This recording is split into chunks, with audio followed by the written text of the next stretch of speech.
a little tired this morning, but I did want to come back for this. I'll explain why in just a minute.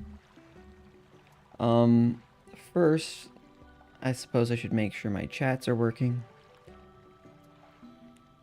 youtube.com/@FadeVoidLighter. That's me. It. I literally Googled that. How did that happen?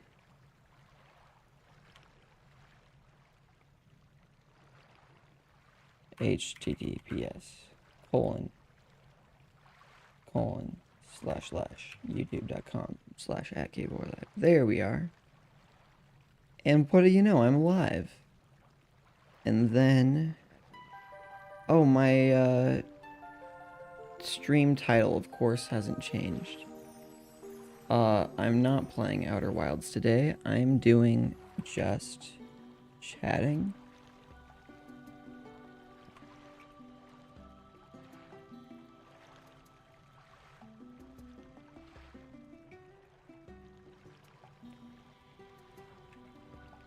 Yeah, let's update that there, and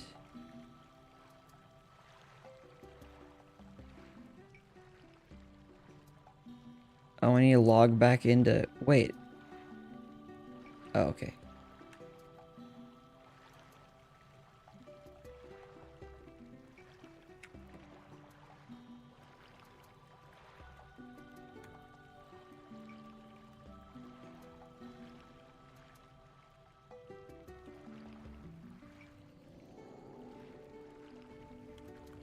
There we go.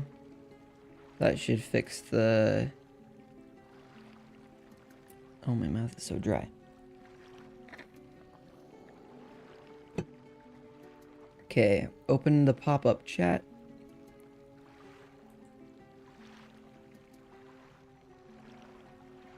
And then, here. I was thinking what I'd do is tile these. Oh, I have them tiled, but I needed... See, now maybe they'll all stay up, and then they won't, like, unload or something on me. I should probably switch from this plugin to another one, or update it. But I worked so long on the CSS of this one to make it look nice. So, I don't know if that's sunk cost fallacy, or if I just don't want to put more time into that. I'd rather put it in other things. Alright. But I do still need to announce my stream today. So, at stream pings. Finally, I'm back to game design.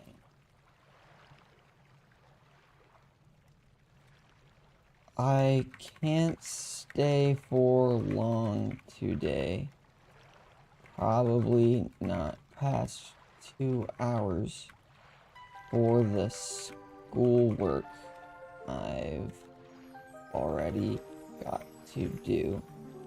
I almost skipped today's stream, but I happen to like streaming, and if I didn't do this, I wouldn't have woken up for another 2 hours.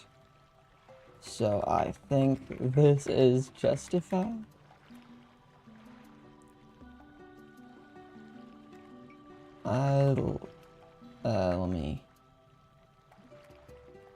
I'd love to hear your game design thoughts on what I've come up with.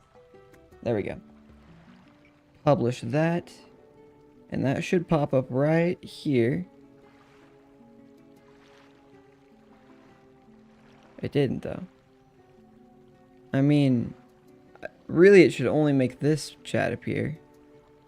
Here, let's copy and paste the whole thing from updates. And see if it works in the place it's supposed to work. That isn't good.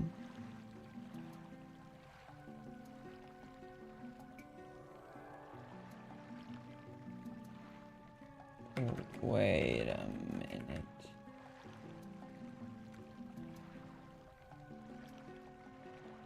Okay, well, I heard that one at least. Which means StreamerBot is working. Whoa, whoa, whoa, whoa. Hold on. This always works. Why wouldn't it work now? Working?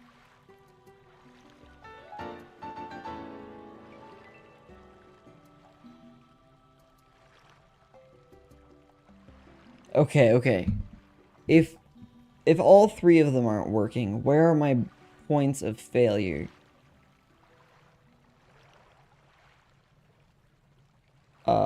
I could try turning it off and on again. Test.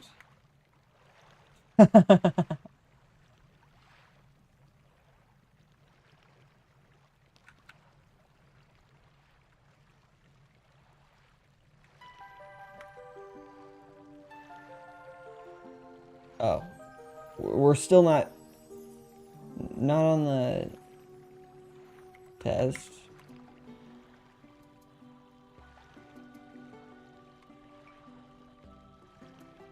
Oh, was the Discord message literally just too long? Okay. Well, let's see. Where's my other window for this? Let's honestly grab these two. No, I want all these three to stay on screen at all, or to stay like they think they're on screen at all times. So we're gonna use this. Oh, wait, what do I have in here? Oh, that's that whole thing. The whole thing I was going to. Okay. This is F11. So now we're full screened, and now we can go into what I've been working on. Oh, my thing is moved. Hold on. There. Does it look good here?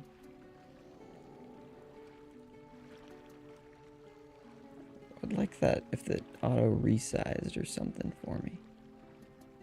I should figure that out sometime. It's not too hard to manually resize, so. Okay, let's delete my own messages.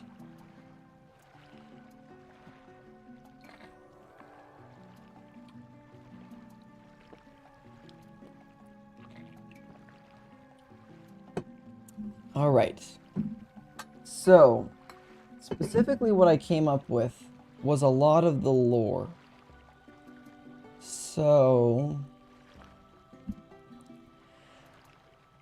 I wonder if... Whoa. Because Vivaldi has its... Hold on. I'm gonna turn off a setting really quick because it only causes me trouble when I'm trying to use Miro.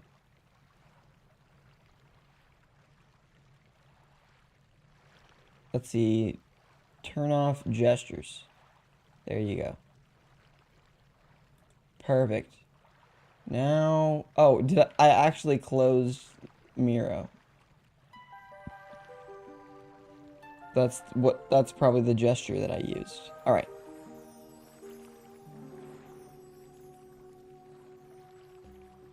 See, now I can drag with right click, which helps a lot. Okay.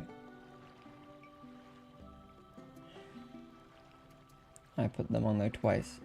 I could put other people up there too. Okay. Do I have a place where I just, the premise? I have the elevator pitch. The elevator pitch doesn't include lore at all. Okay. Then I have this Wizards and Spaceman section. And then some poorly drawn things. Okay, this one's less poorly drawn. But...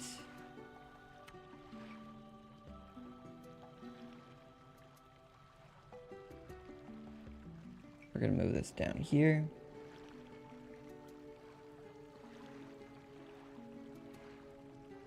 This is still kind of a different section from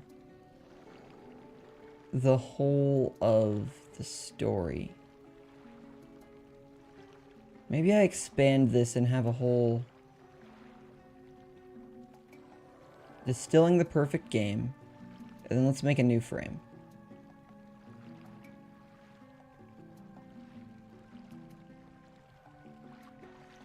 And this one's gonna go here. And this one's gonna be the story. And let's make it like a little purpley. That's a little too purpley. Oh, that works. Okay. Okay. Yeah, all of those down there are part of the story. Okay. Now, let's see. How should I do this? Should I just slowly type my things in? Or should I explain them and then type them? Given that there are no active chatters, is that even a good basis for any decision? I think if I want to be a good streamer, I act like there are people watching at all times, and I'm trying to engage them and bring them along. But then I'll end up re-explaining this several times. This song has a loop that I can hear too quickly. It is a good song, though. And there's not another song... Well, could I do Orden Village right now, or have I still played that one too much? Let's try, Kakariko. Isn't there one that I like Kakariko Village is saved? This one. Yeah. We'll do that one. Okay. So...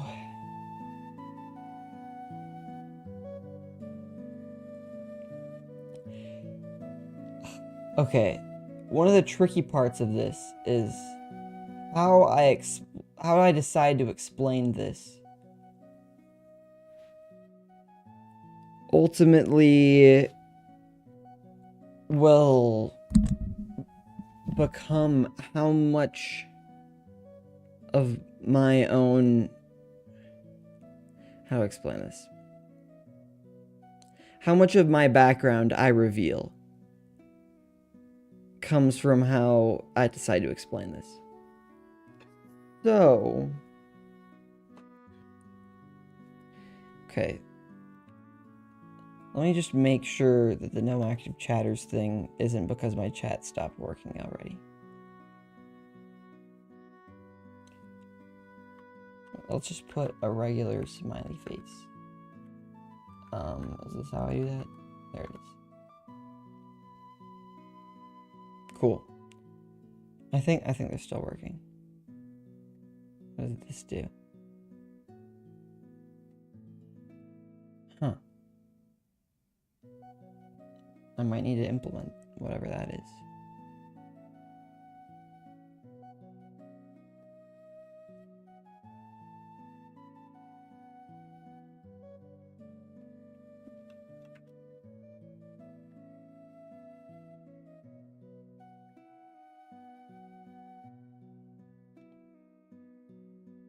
Okay.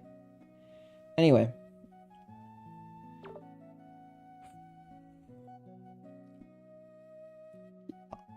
I think I'll explain it like this. After I get some chapstick. My mouth is super dry.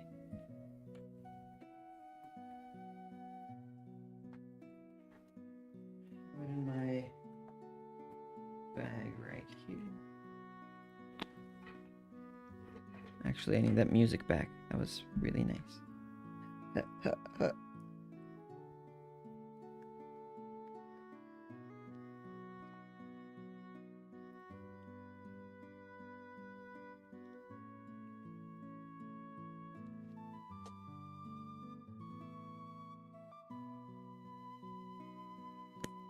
All right.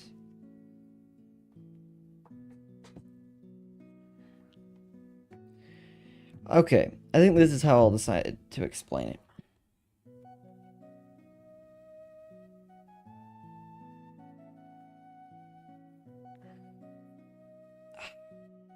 Oh man, I just still don't know. Any amount of my privacy that I give up now, I can't ever get back. And I don't know if... Basically, there's some media that has inspired it a lot. But I don't know that I want to reveal that because of what it reveals about me.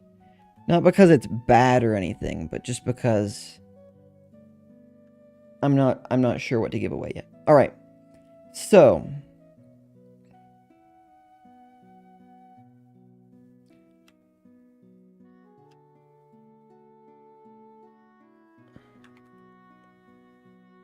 I think I just did Control P instead of Shift P.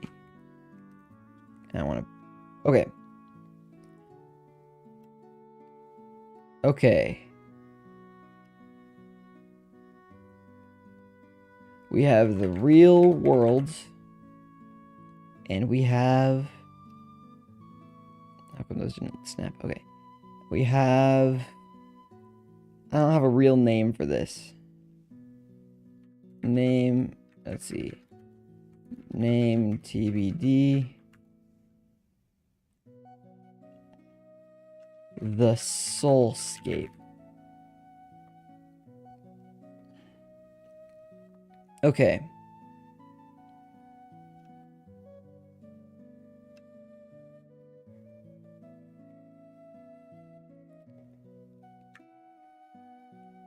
Okay.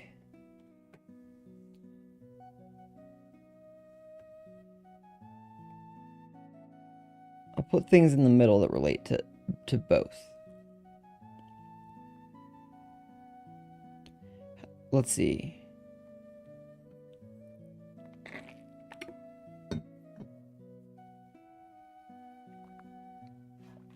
Here. Maybe I'll take my medicine for this morning.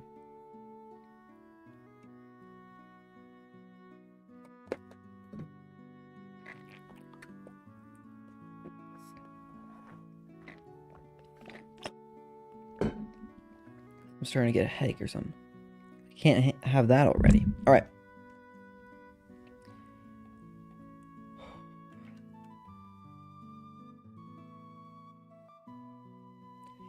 I do like this music. All right, all right.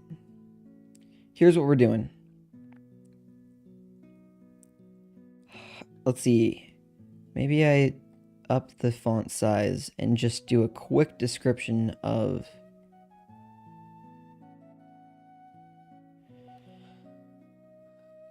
the Soulscape. The Soulscape is a place where... Oh, do I even know that this is true yet? Or am I still deciding on it? Ah, there's so many things. If I can always write something down and change it. Where happiness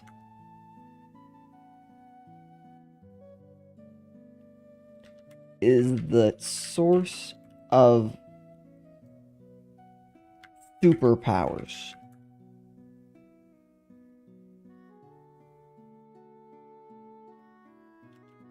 Happiness and contentment is the source of superpowers.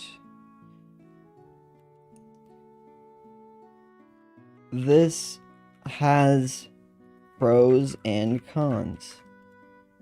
Let me make this bigger. Happiness is hard. Mental health challenges are common.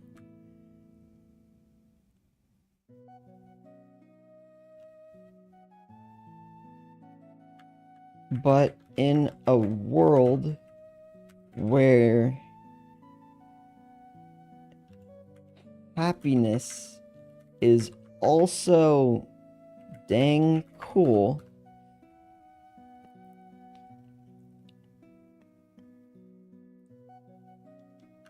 and in some way is more noticeable. Suddenly, the research that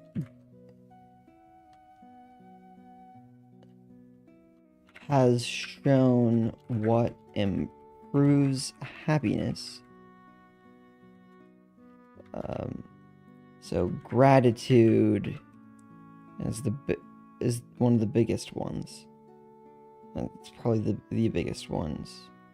Gratitude, relationships, etc.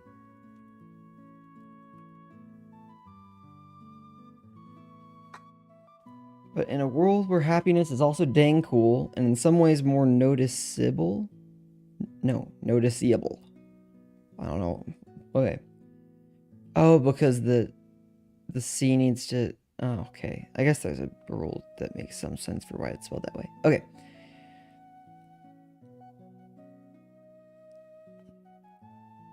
Becomes a lot more important. Okay. Let's scoot these over. Actually, let's put them like here-ish. Put these... did I resize those? Put these in like the middle. And these can go like that. Okay.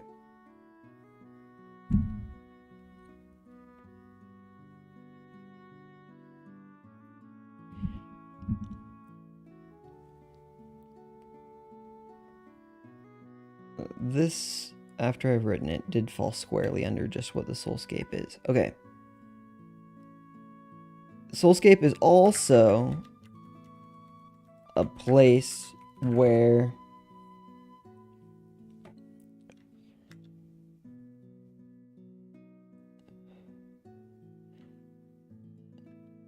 the world works how you would, or how you imagine that it can.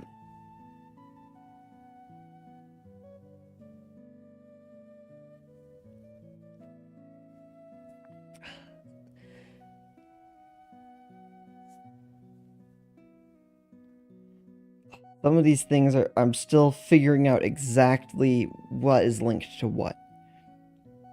Okay, but I'm just going to keep writing things out so I have it in front of me, because only once it's in front of me can I really change it. Okay. Can I like add this to dictionary or something so it doesn't... There we go. Okay. Is also a place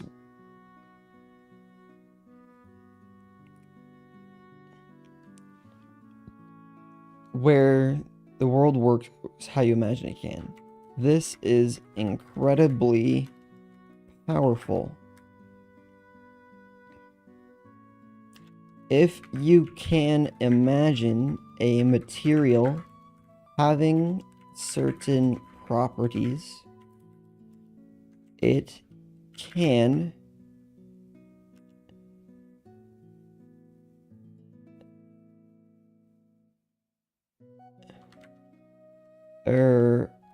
one can make that material exist in the soulscape.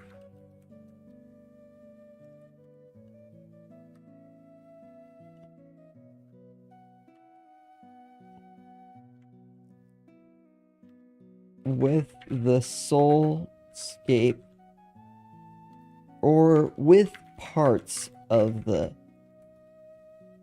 with levels, with, I'll stick with parts for simplicity for now. With parts of the soulscape being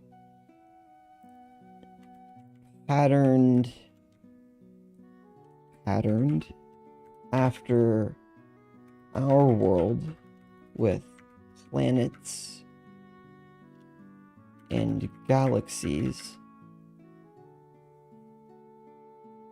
or with planets, galaxies, etc.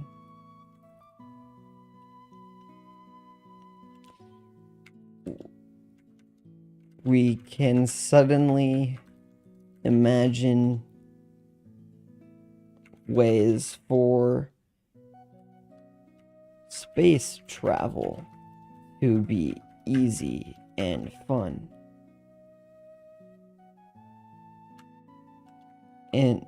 And worlds are more shapeable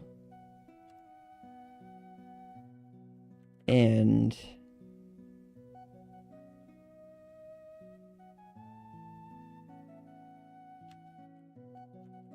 fun to explore. Okay.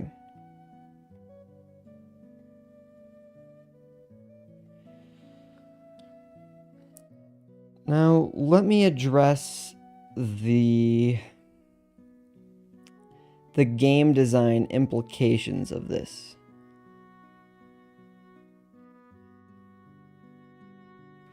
This allows multiplayer groups to be stronger / encouraged.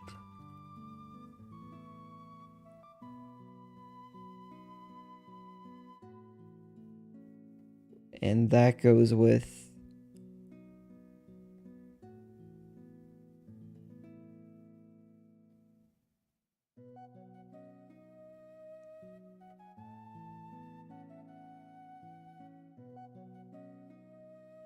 let's see, what's a word for productivity, accomplishment, but without the baggage of the fallacy of achieving, or of waiting to be happy until you get something done. Like, not efficiency. It's like more like contentment in your like job, kind of. Like achieving what you want to do in the world, or the goals that you have, or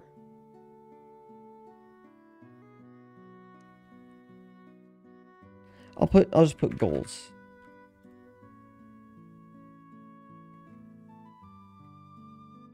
Relationships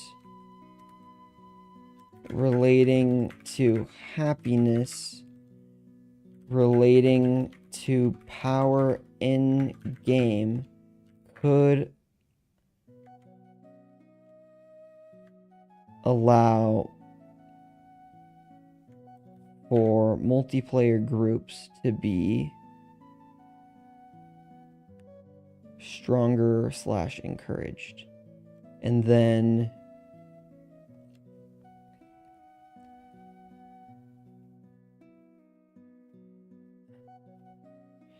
gratitude and goals relating to happiness, relating to power. Let's put is a source of superpowers. It's not the only one, and I'll get into that.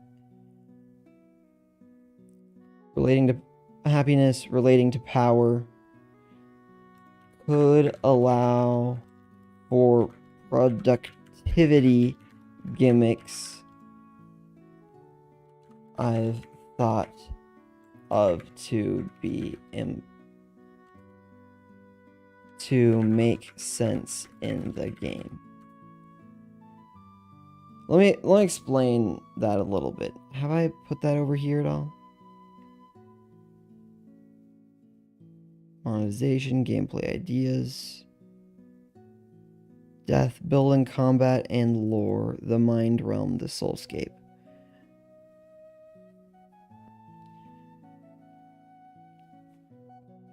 quick building, top down.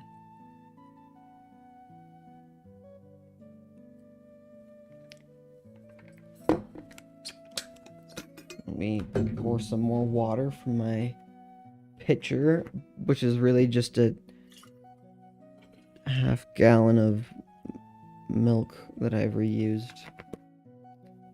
Okay. All right.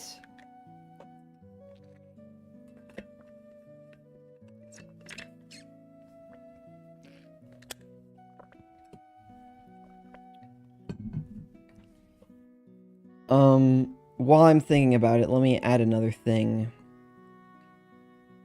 Does the middle click also work? It does. I should just use that. Okay. The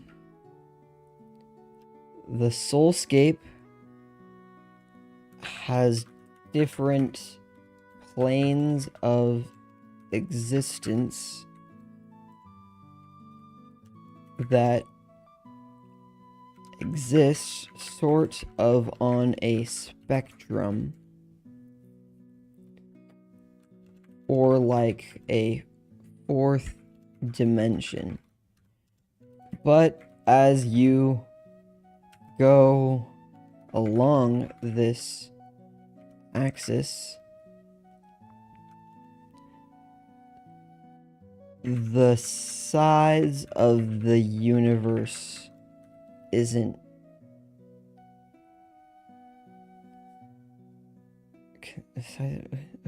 maybe I just explain, or like a fourth dimension, but not as consistent. Well, let me try that again. But as you go along this axis, the size of the universe, the size, or the size, spacing, and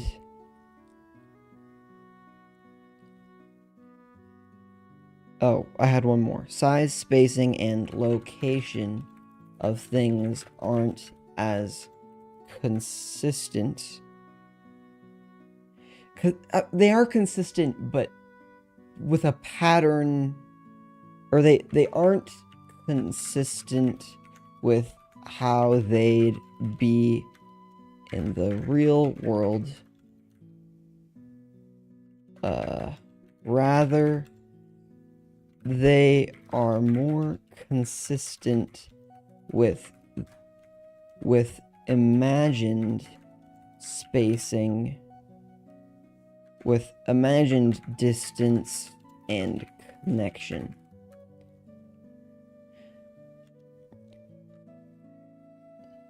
Therefore, if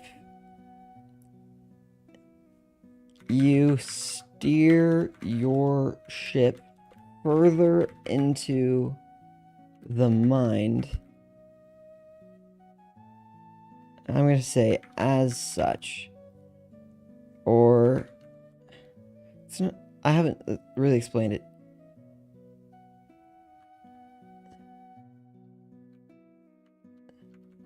This makes it so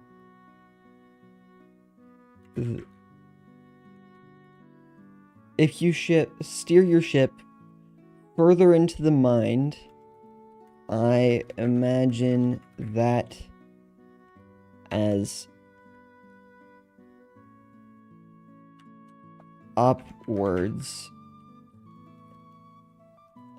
as far as planes go. Then locations are closer together.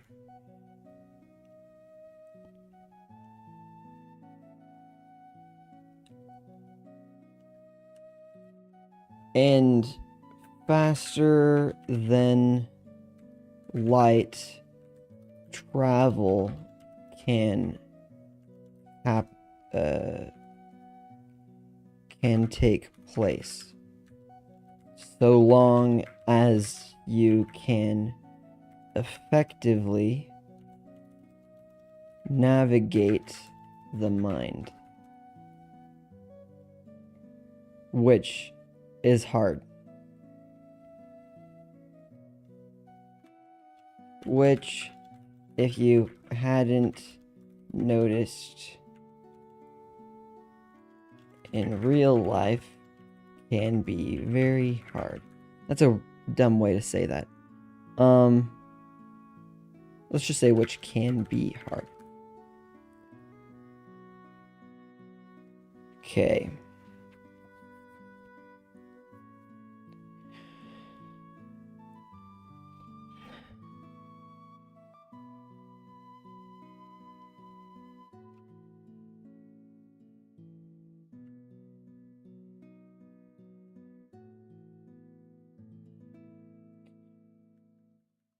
Where the real world is in relation to the soulscape in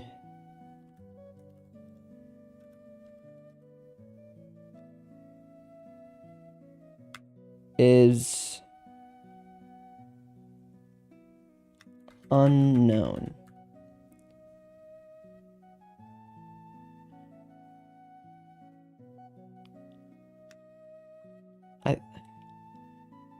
I might change some of this later, but persons from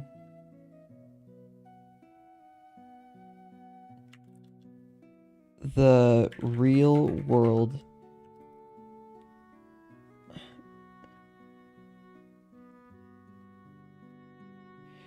calling it the real world when this is the world of the mind feels like maybe this is the physical world. Well, this one has some physicality to it. Let's call this the familiar. Well, who's to say the mind isn't also familiar? Familiar world is pretty close, though. And it understands pretty well what I'm talking about. Persons from the familiar world can show up in the soulscape at different from the same place. Can show up in the soulscape in different times at different locations. I think that's how I want it to be.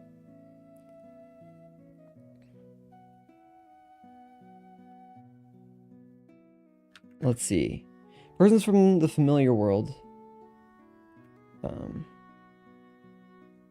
The mechanism for this is also unknown.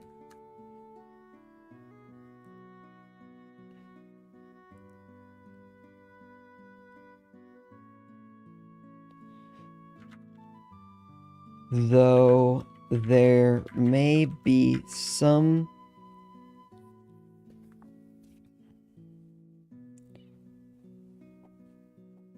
okay. Mechanism for this is also unknown, though there may be some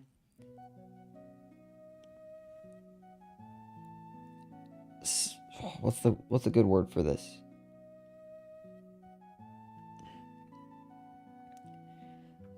But though there may be some ability to influence time and location through the soulscape. I almost called it the Nowhere because I was imagining it like in the Skyward series by Brandon Sanderson, which is also an influence. Actually, all of Brandon Sanderson's work is an influence. Hey! Oh, welcome to the stream. I don't think I've seen you around before, unless I'm forgetting, in which case tell me, because that would be tragic if I forgot. But welcome to the stream, Hyper. I'm working on some game design. Today I've done a lot of thinking about the lore. So I was expanding that. Oh, I still don't have like a, oops. How can, oh, lock this down, There we go. Oh, nice, bro. Okay, what are we gonna hear? What are we gonna hear? I still don't have a, you don't know English. ¿Hablas español? Oh, no. No, I don't know Hindi. So I'm not I can't learn Hindi for this stream. I wish I could. Or I wish I could talk in multiple languages at once, but I'm afraid that's not yet possible in the state of technology or in the state of my vocabulary. So I'm sorry, but I'll keep speaking English, and if you understand, you can stick around. You can stick around either way. I'll appreciate the views, but I don't know. I don't think I can help you there.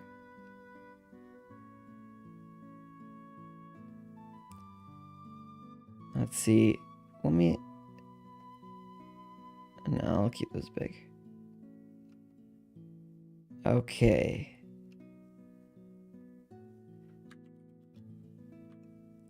The pitch. I mean, bro, people know Hindi who watch stream more than straight. I know you're saying stream, but I don't know what you're saying more than. Let's see. The lore pitch. Okay.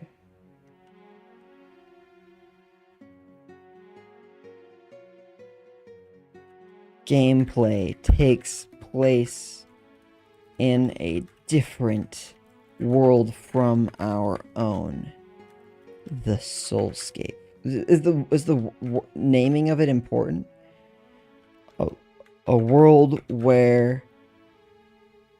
But what about it, though?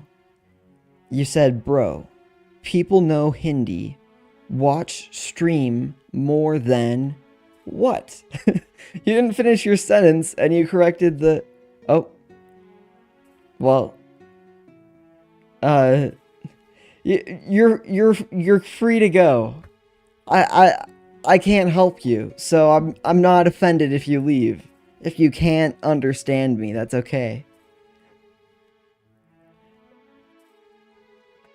Okay. Let's see. Gameplay takes place. You're just cheesing. You're trolling. Stick around if you want to.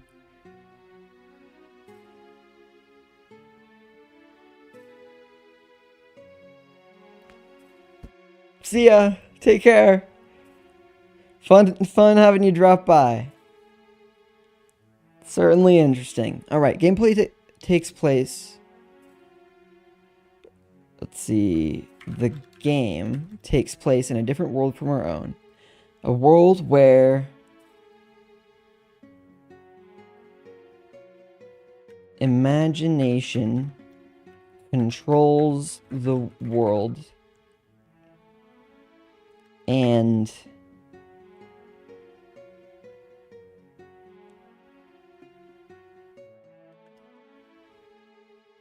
a world where imagination... A world controlled by imagination and powered by light. Then let me add a definition for light, because I think I don't want it to be cliche. Destiny uses light. Well, everything does. Light and dark, good and evil. But I think I have a more unique take on what light actually is.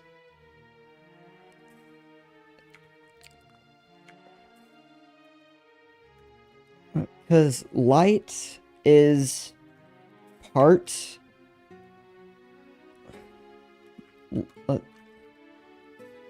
light, love, self-sacrifice, happiness, the sharing of that happiness,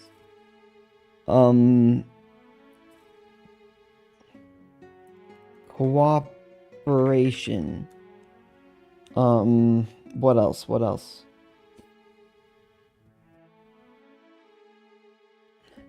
Hope.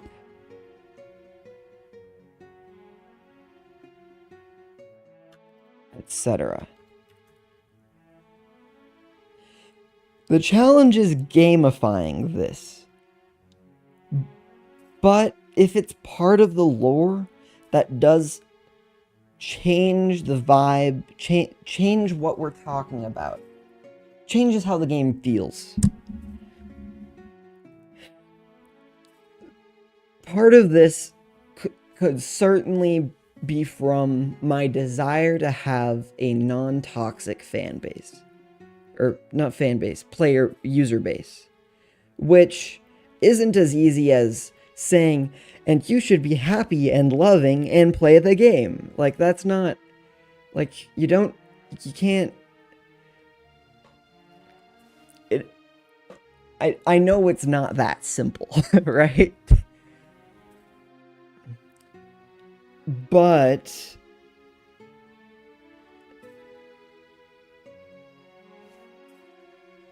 it might just help. It might justify some of the mechanics that I put into the game that promote, or wait, let's add creativity to here. Creativity, etc. Creativity, goodness, etc.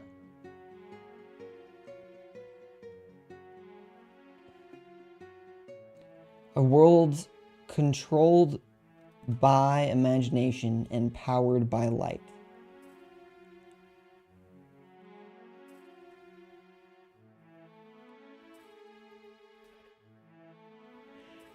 Okay. Get ready for this, because I'm about to type something crazy. The game takes place in a different world from our own. A world controlled by imagination. A world... It's not controlled by it. It is...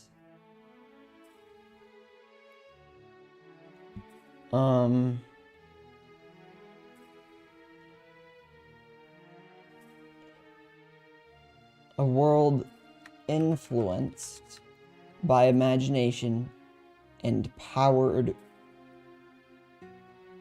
by light. A world influenced by... World influenced by people's... by one's imagination and power... by their light. By their goodness, by their hope. I could just use hope. That doesn't quite encompass everything here. Light could if I flavor it as such. And I don't think other games are flavoring light in this way. This is, I think, a pretty novel take.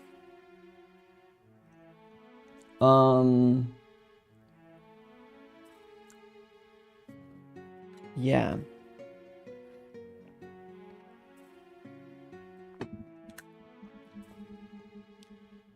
The game takes place in a different world from our own. A world influenced by one's imagination.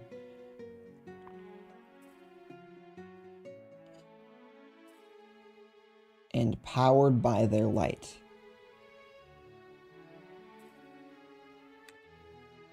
in opposition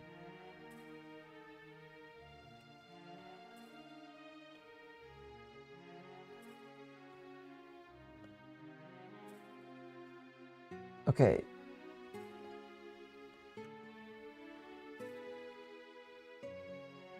And powered by their light, which is a powered by their light, which is a manifestation of their... Well, what's the easiest way to explain this without... How can I carry the point across without sounding dumb? I don't know. Which is a manifestation of their love. Like, that's not quite even what I'm saying here. I'm not talking about romantic love. I'm talking about interpersonal, like, hope, which is powered by their light, which is a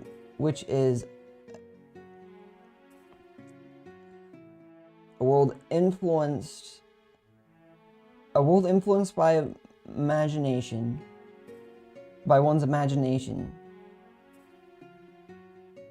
to the extent it is a world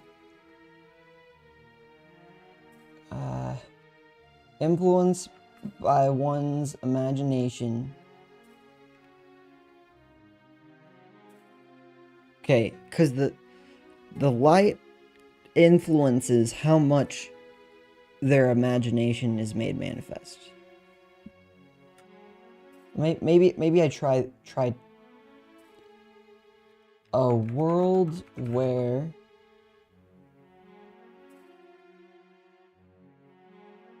imagination is made reality.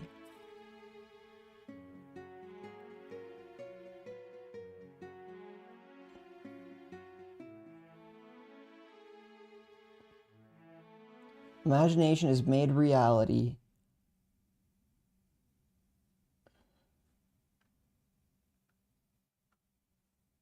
where one's imagination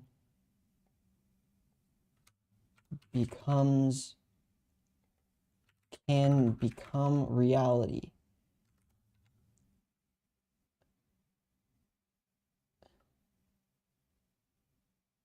Though, let's see.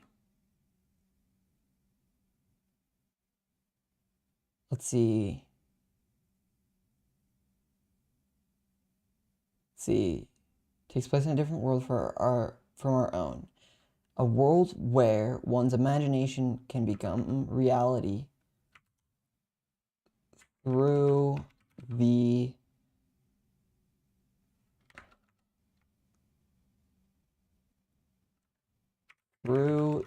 power of one's light, which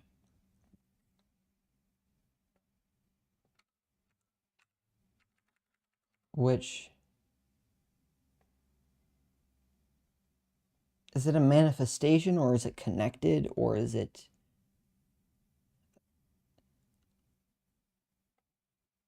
which is a manifestation of their hope, kindness, creativity, etc. An opposition to this light exists because it always does. There's always something opposing the light.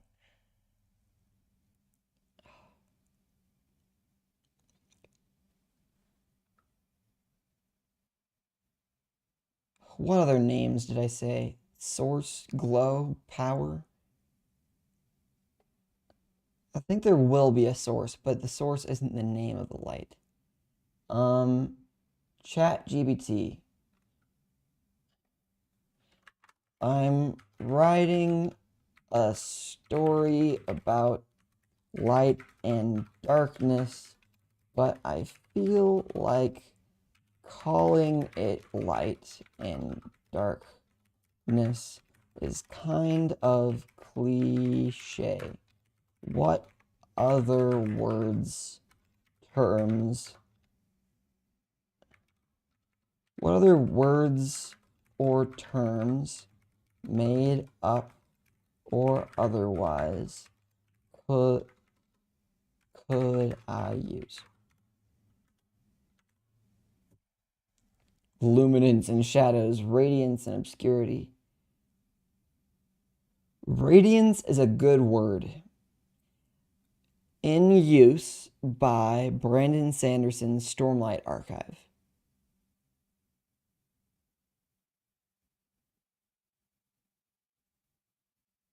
Which is an incredible series.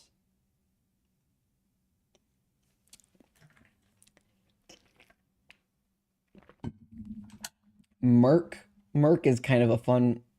You get murked. That's kind of funny to me, actually. I'll explain the dark in a second. Let's see. What other terms can you think of? Glow and eclipse, brilliance, dark. Just list like 20 options.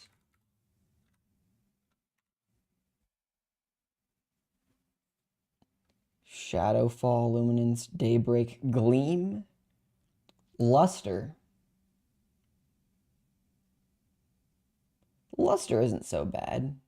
Let me add that.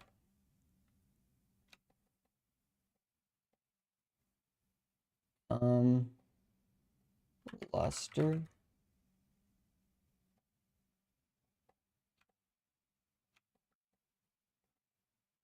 Gleam.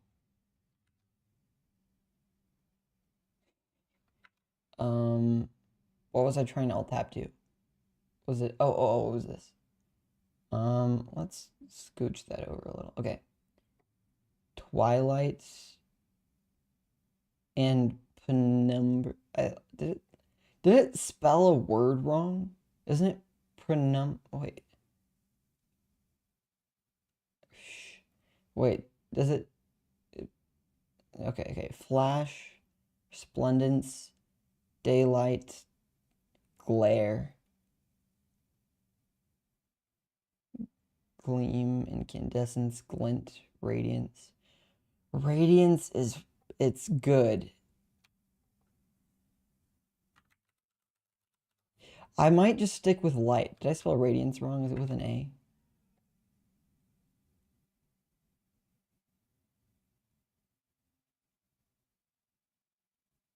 It is with an A. Okay. Radiance.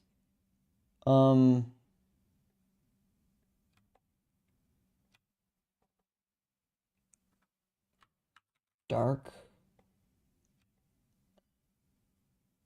Calling it the Merc. It's funny to me. I'm not sure if it's the Veil. No. Enigma.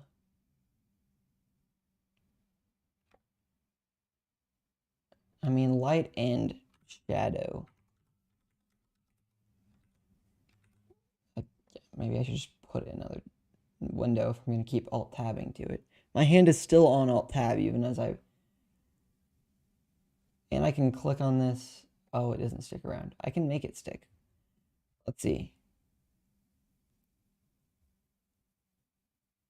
Nightshade. I'll add shade. Shade is another good word.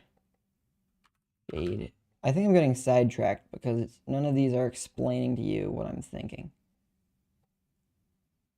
Okay. Okay. Light, I mean, it's out of those, it's the one I've probably heard used in this context more. Okay. The game takes place in a different world from our own, a world where one's imagination can become reality through the power of one's light, which is a manifestation of their hope. smartness, creativity, etc. I don't know if I need 2 dots there. Etc. is such a weird thing.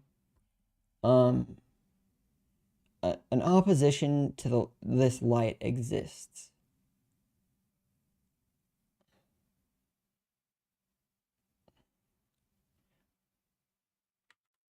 Has emerged.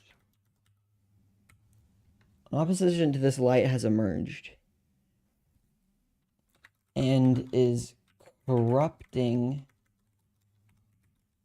planets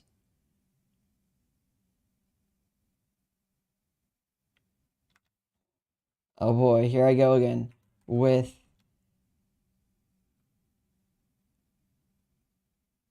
fear and hatred. I don't like hatred.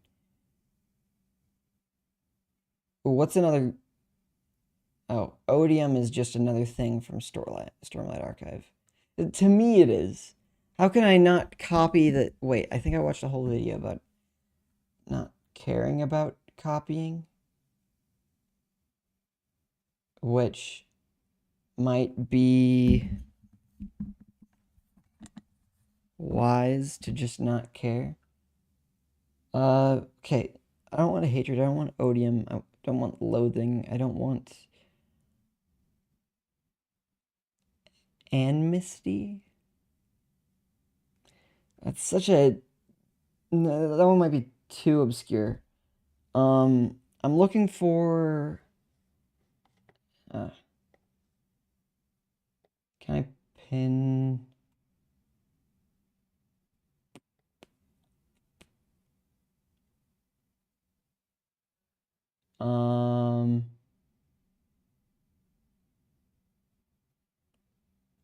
Pin?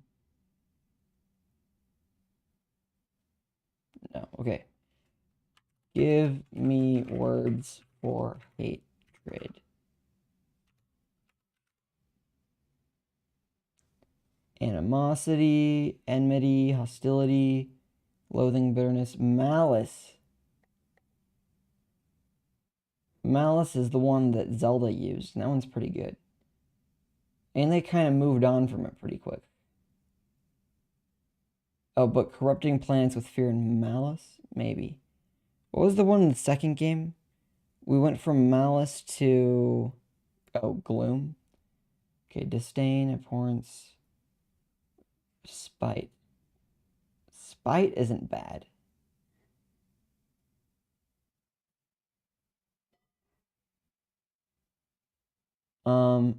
Wait, Rancor is another name for that? I don't think malice is quite what I'm going for. Even if I were just to use that in a... With fear and hostility. I think that's probably good enough.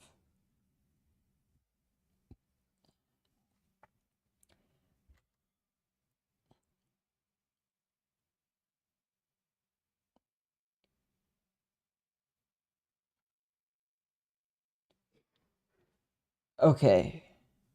The lore pitch.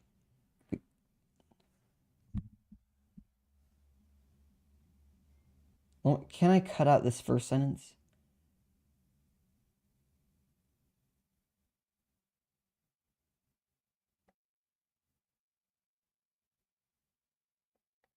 Can I just put in a world?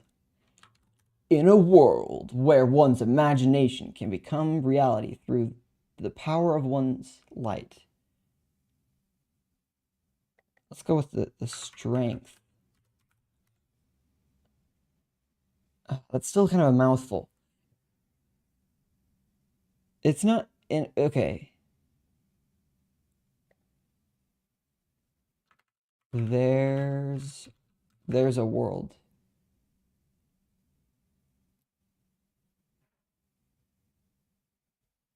I mean, it isn't in a world. In a world where one's imagination can become reality. Let's just go in this world. In this world, one's imagination can become reality through the strength of one's light.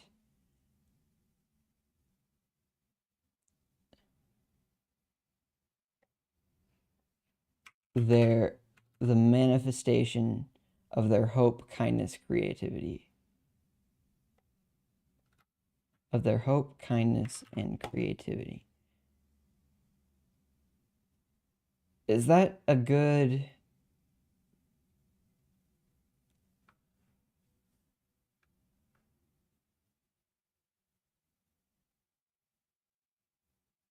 of one's light?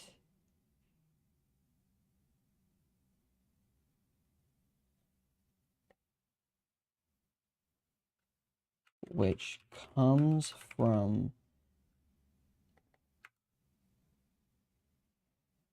the strength of one's light, which comes from their hope, kindness, and creativity doesn't fit in here quite as well. It's still... which comes from their desire to do good.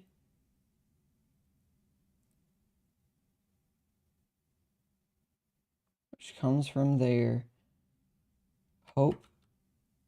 Kindness kind of is, but it's more than just being nice. It's about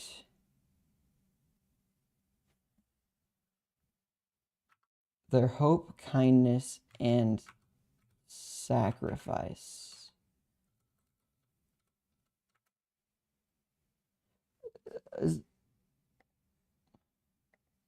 What words are there for the unselfish sacrifice for others?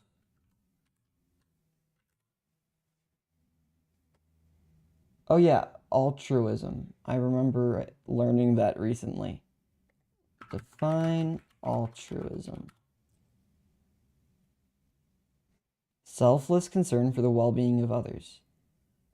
That's pretty much exactly what I'm saying here.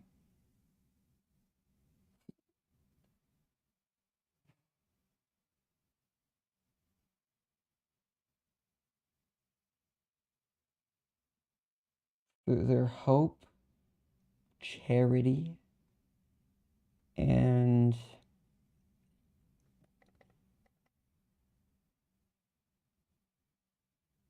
which comes from their hope and altruism. But if I only learn that word and I like to use all sorts of big words, maybe I should use it.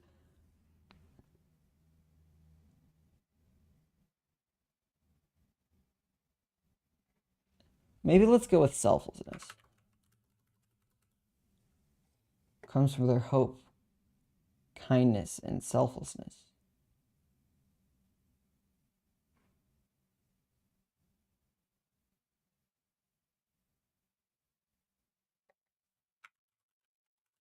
Altruism fits so well, though. Which comes from their hope and altruism. It just doesn't sound right.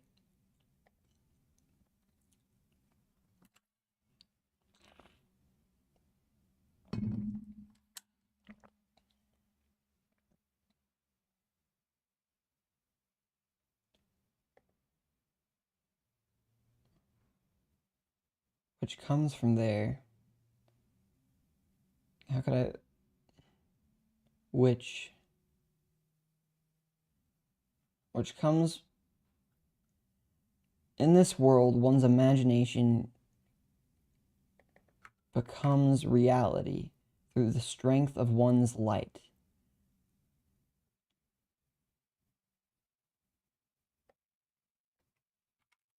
Powered by their hope and altruism.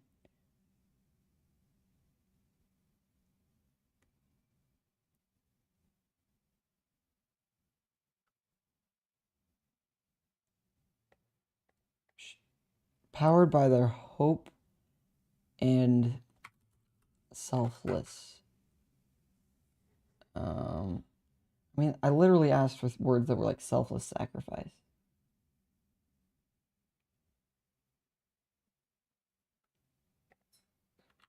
Words for selfless.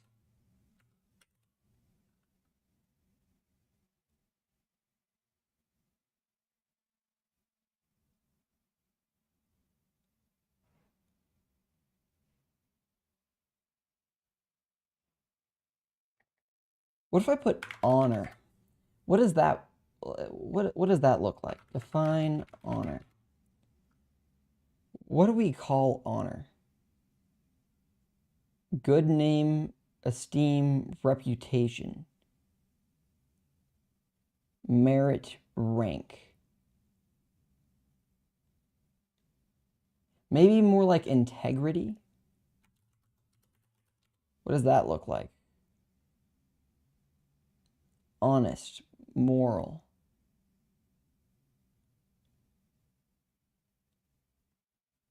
Actually, those powered by their hope,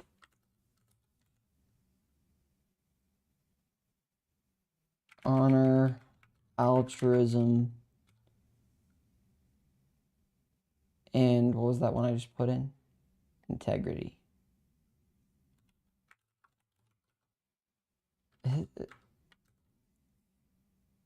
By their hope, honor, and altruism. That's a pretty good list. Honor, integrity.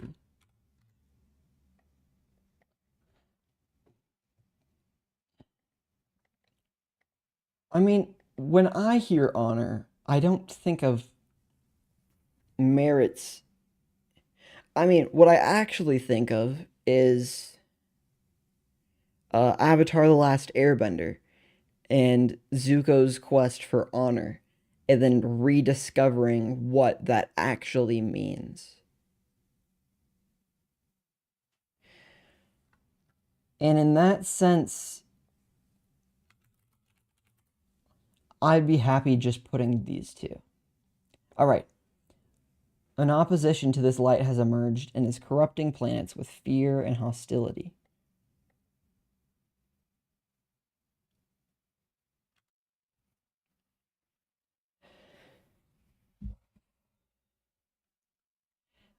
I almost said reconquer planets in the name of the light. I don't know if I like how that sounds. So I'm going to say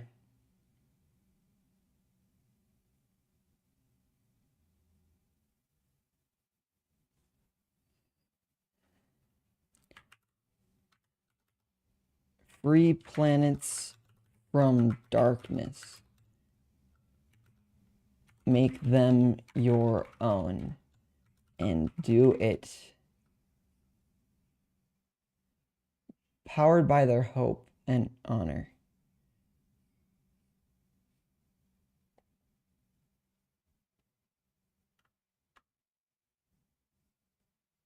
Free planets from the darkness. Free planets from darkness. Make them your home.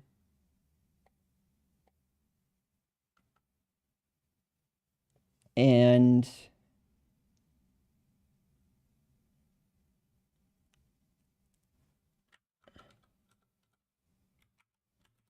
we're more powerful together.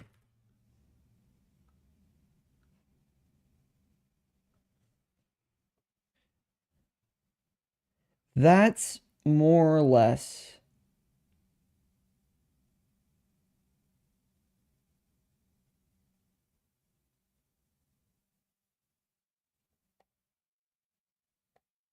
the lore pitch.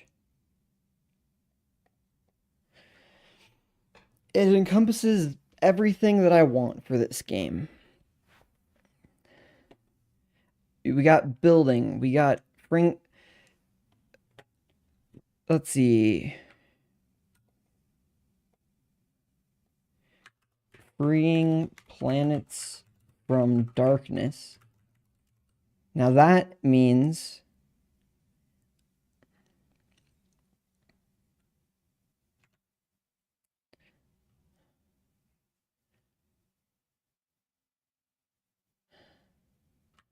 think Twilight Princess. Metroid Prime Echoes. What else?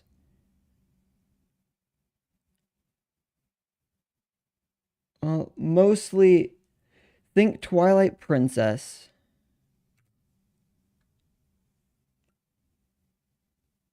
With dungeons that clear the gloom. And there I just called it gloom. I mean, if your power is your hope, then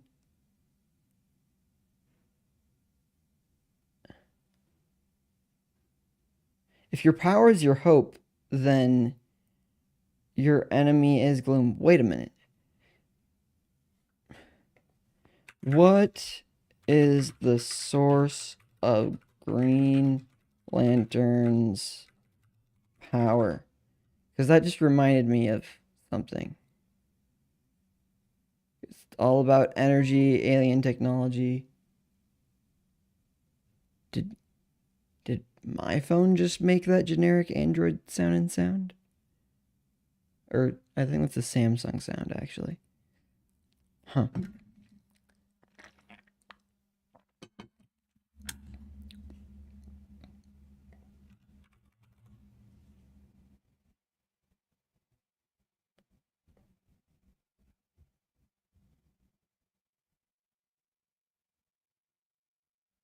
Hope and willpower or something.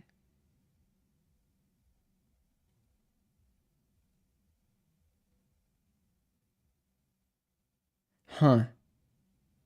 Okay, so they have their own lore, but I don't really care. I just remembered a DC thing that I watched where it referenced that briefly, and I was like, wait a minute. I like the shape to be the shape of the words to be satisfying. All right. Think Twilight Princess with dungeons that clear the gloom. So, I mean, this is my idea for the game. You're going around planets, exploring them, conquering dungeons or whatever. I don't know what all I can do with the dungeons, if they're going to be procedurally generated or generated with the help of AI, which I think would be really cool to figure out. Um,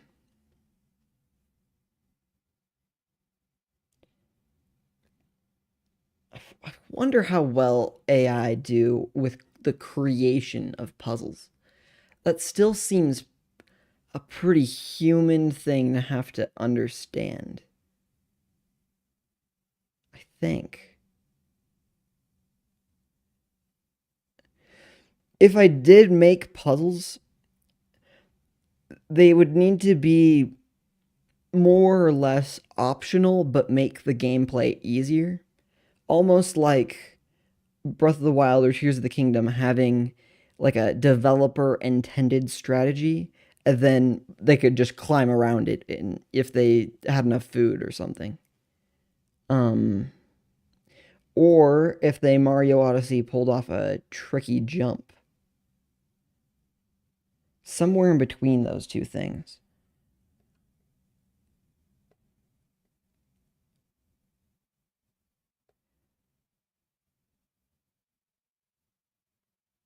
I think, let's see.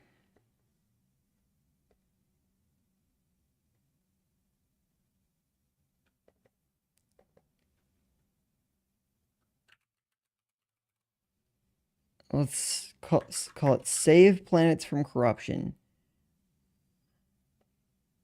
Make them your home. And we're more powerful together. Because we literally are.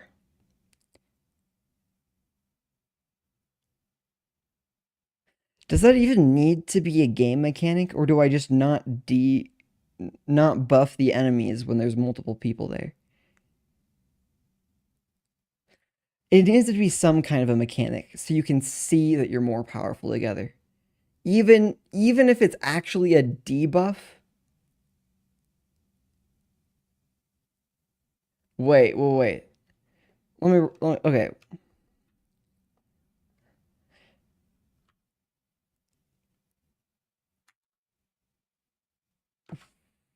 Or maybe there's just more enemies. Maybe it's that simple. Okay. What if working together multiplayer or co-op looked like a buff but was actually a debuff, but because we actually are stronger together,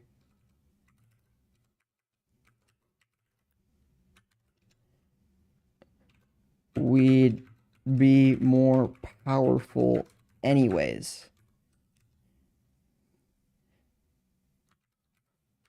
Plus, the enemy count could be the same. Now that would be wild. I don't think that's exactly... Okay, now this is a game idea. What color am I gonna now make this?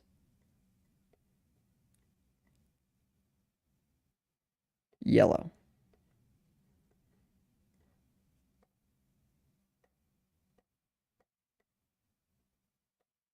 That's such a strong yellow. That's a better yellow. Okay.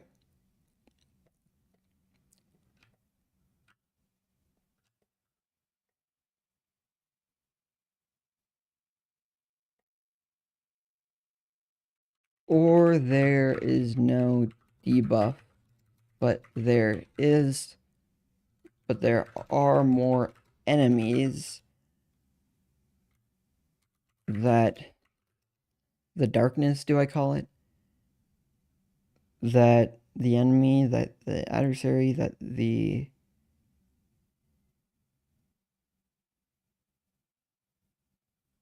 opposition summons because it fears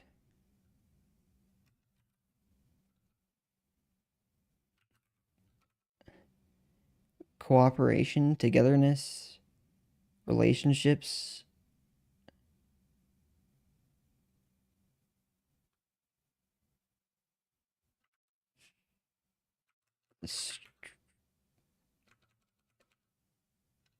The power of teams.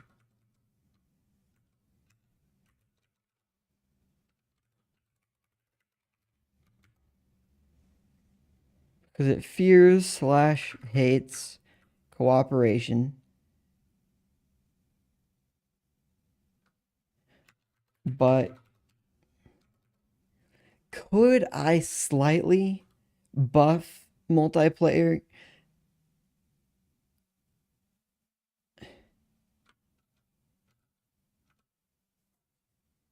Wait, this is a whack idea.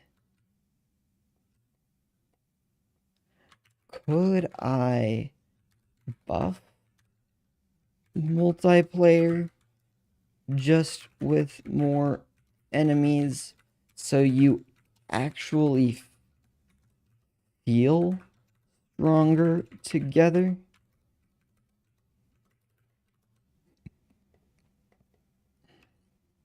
Actually, wait, I might be onto something here. Maybe there are certain tag team abilities that make you stronger Like Thor hitting Cap's shield or something.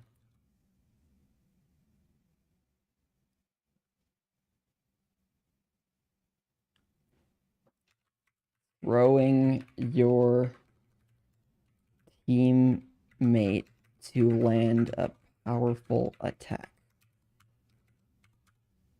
Wait, I actually really like the idea of throwing your teammate to land a powerful attack. I literally wrote over here.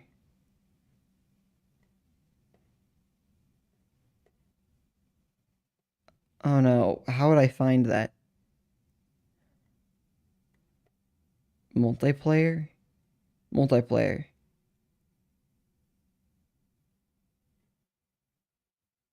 Can I search for throw?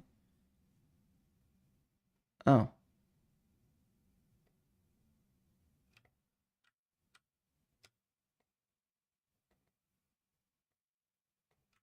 Well, if I didn't write it over there, I thought I just had written down somewhere that I want to be able to throw my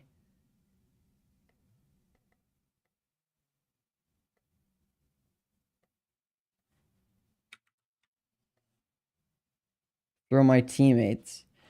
But if throwing was less like Four Swords Adventures, you keep killing your friends, and more like um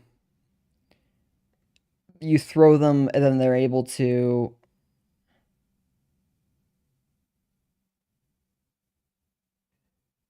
like do a super smash on the boss or something. Oh, bosses.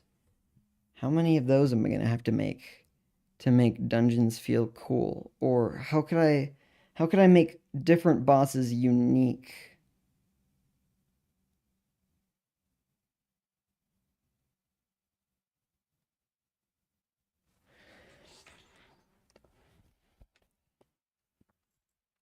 Okay.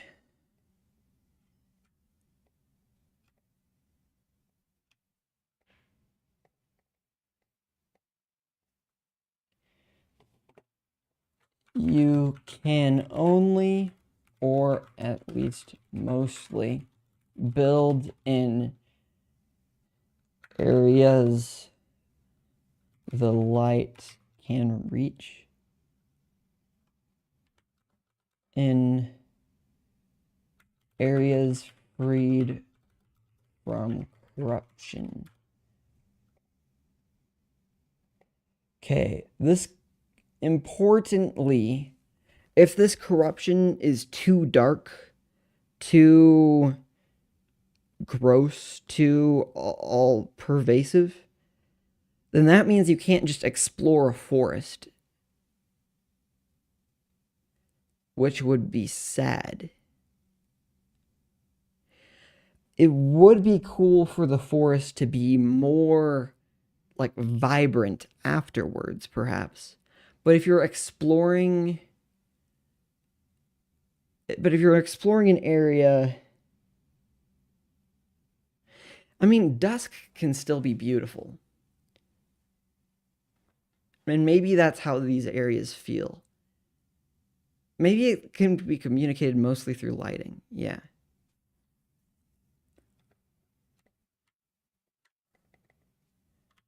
Corrupted areas need to still have some kind of beauty to make them fun to explore. Perhaps a dusky atmosphere and corrupted life. Yeah, corrupted plant and animal life would be enough.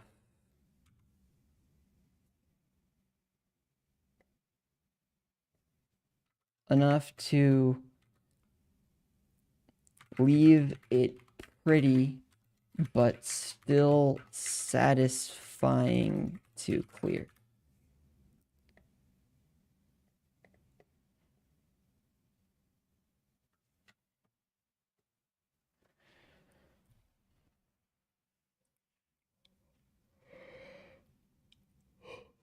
Okay, if I'm being honest, even though my fantasy is to be able to explore and make homes on these planets, the way I'm describing it now, it does feel like the core gameplay loop is based on exploring and freeing dungeons, or like conquering areas. Conquering those areas doesn't have as much purpose besides story wise. Like, it kind of just makes them boring after you clear them, because then there's no longer. Yeah, actually, let me write this.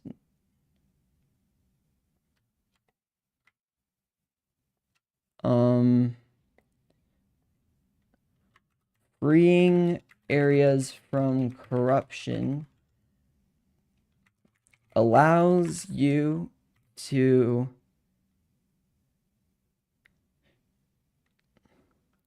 build homes and sanctuaries.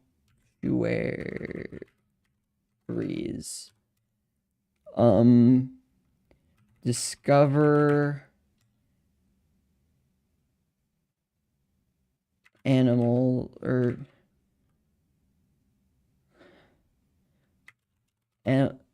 animals slash discover pets. They aren't all going to be animals. Some of them will be like sprites or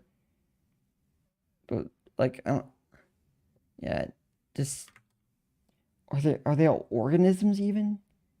Discover life and pets. Discover life. Find animal companions and farm the resources.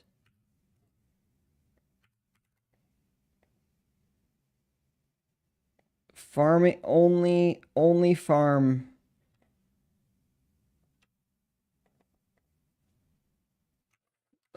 Farming must be enjoyable and not grindy, or else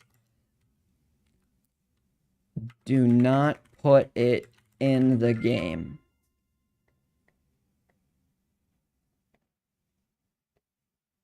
I just heard Be Real go off. I guess this is what we're taking a picture of. Portal Revolution is out now? Oh, I want to play that. All right, all right.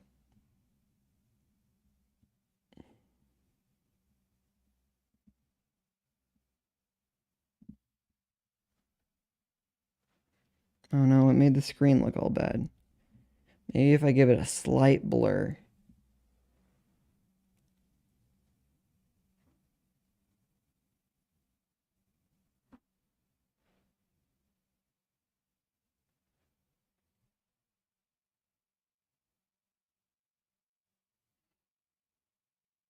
And I'll call it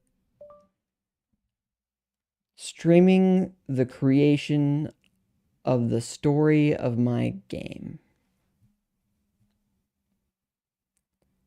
Exclamation point and smiley face. Or not the story of my game, the story for my game. Perfect.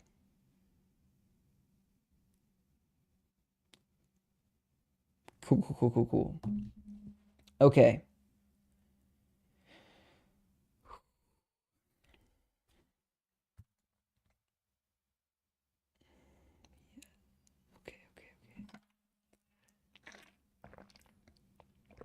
Oh, I'm not in full screen. Oh, because I was using ChatGPT.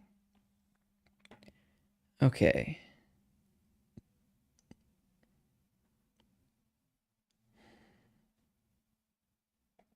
Are all of my chats still loaded?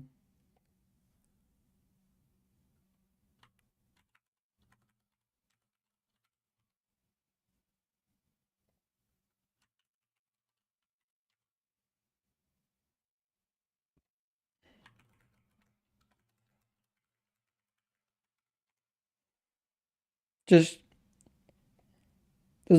your average chatters talking about awesome stream. Okay, okay. Oh, did the music?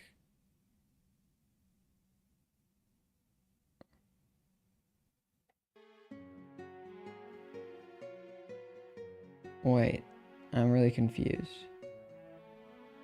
Didn't we play a different? Oh, it finished. What's Hidden Village Restored sound like? Yeah, that looks good. All right. This song might get repetitive soon, but we'll see how long it takes. Okay.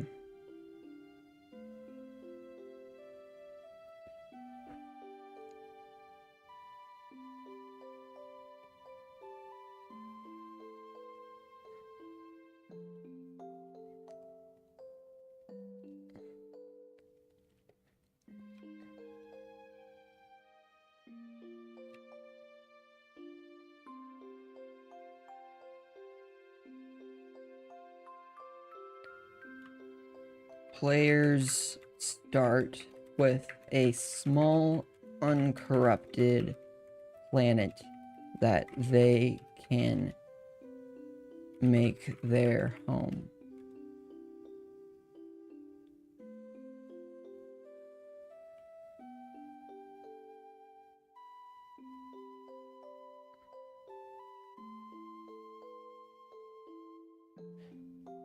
This way, players who seek a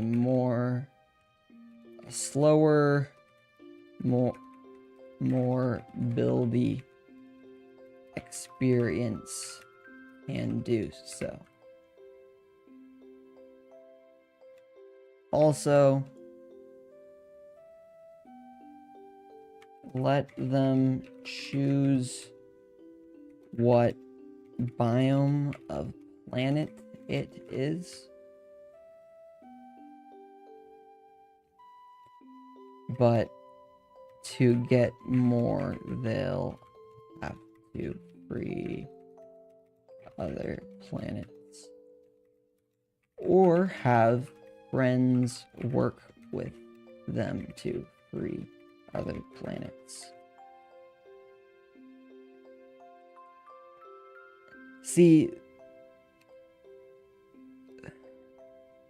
the goal here is that there is an enjoyable activity for everyone, and people can work together to help others.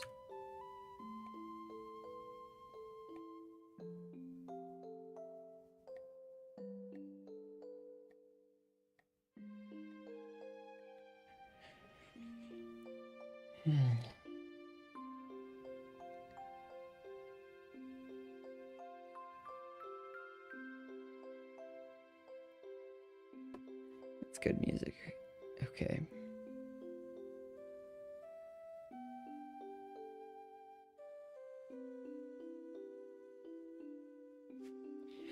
What did I write about the familiar world? Where the familiar world is in relation to the soulscape is unknown. Persons from... Should I just call it our world?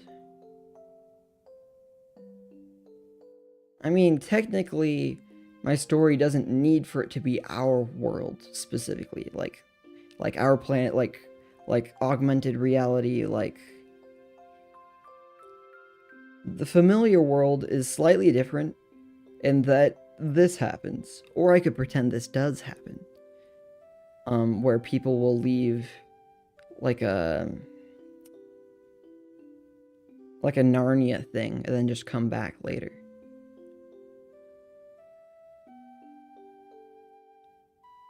Where the familiar world is in relation to the soulscape is unknown. Persons from this world can show up in the soulscape in different times at different locations.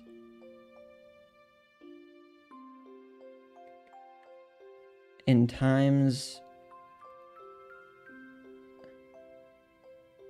I want to clarify that, like, somebody could go to the soulscape twice, and the second time they go there, they go before the first time.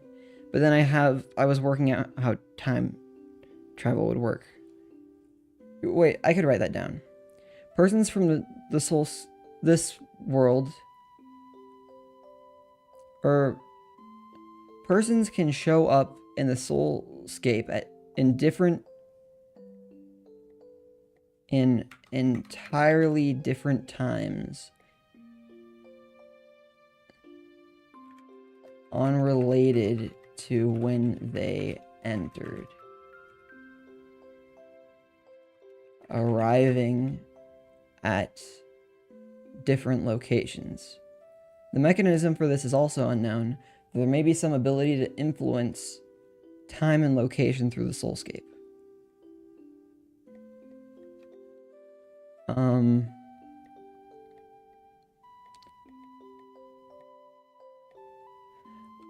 I was planning on a mostly non-paradoxical time travel.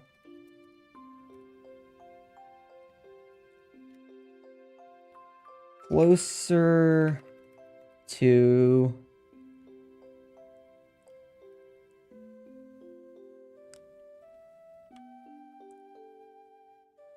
kind of like a Groundhog Day type thing. You can repeat the past. You can repeat the past, but only a certain future is accepted.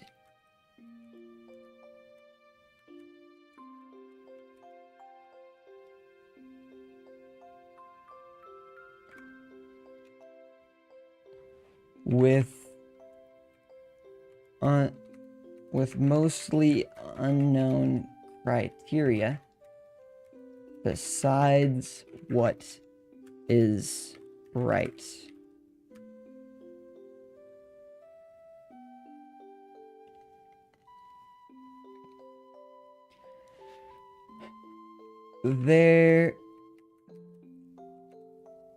Okay, I'll put this in a separate bubble.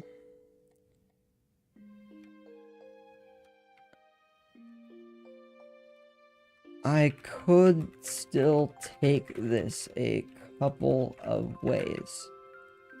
That the accepted version had always happened. Makes the most sense. But it might still be nice, rewarding, to have some kind of propagation to the future.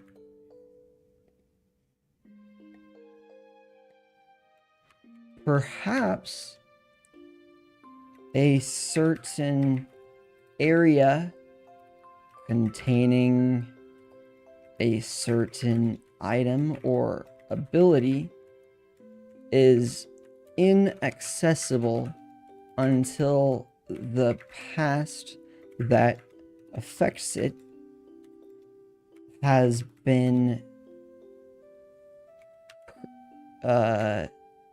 achieved. That actually sounds really cool. I came up with part of that just now. The walling off of the area. But having propagation to the future would be cool. It just comes with paradoxes, because if you, Like, are you gonna have Back to the Future time travel? Which, admittedly, though the soft magic as it is pretty cool. That, like, he changes something in the past and slowly... I mean, you can still make sense of what happens. It's, like... It just... Like, you change something in the past, and it slowly catches up to the present you, which can impact the... That's a pretty cool plot device. It's hard to use in practice because it still takes some kind of storytelling to decide what that means, I think.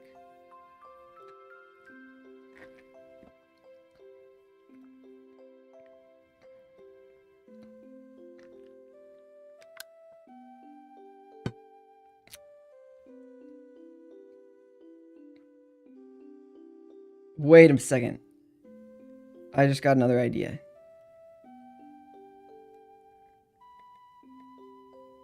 This idea could be achieved by locks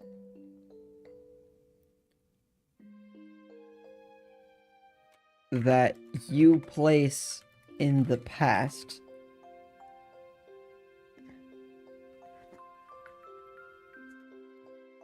Okay, this idea could be achieved in a knowledge-based way instead of a strictly magic-based way by using some kind of lock that has always been there, but once you place it and lock it in the past, you now know you now know its present day combination.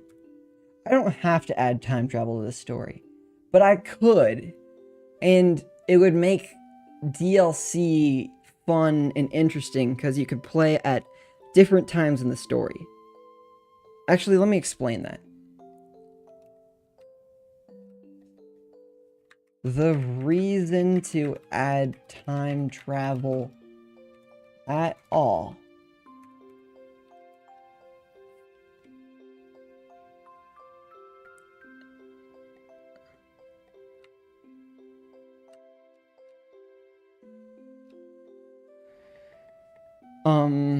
oh, it smells like someone's making rice. I'm kind of hungry. Okay. We're at 1 hour 49. I'll stop just before 2 hours, probably. So we have like 10 minutes. Okay. The reason to add time travel at all. This could make this story entirely optional to players who just don't care. It could even be an added paid DLC that gives you time travel points to interesting story moments.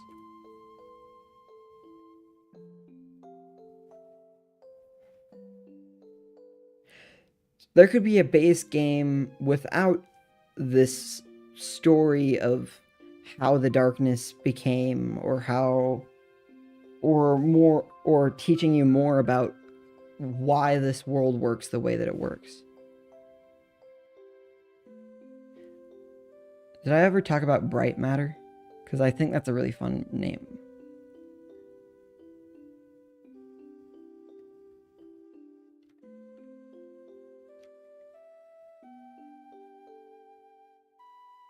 Building is achieved by influencing bright matter. A special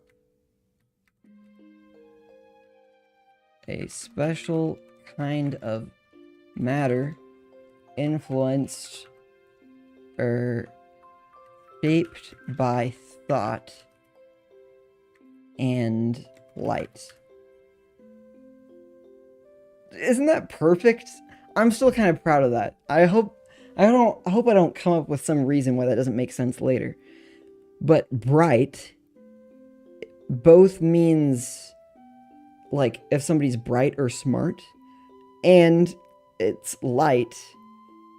I think if I were to translate this into other languages, I would stick with the more thought aspect of the matter, like it's smart matter or something. But other languages might have those as kind of a pun as well. So I might be able to transfer that. But shaped by thought and light, which is literally like bright, which is great.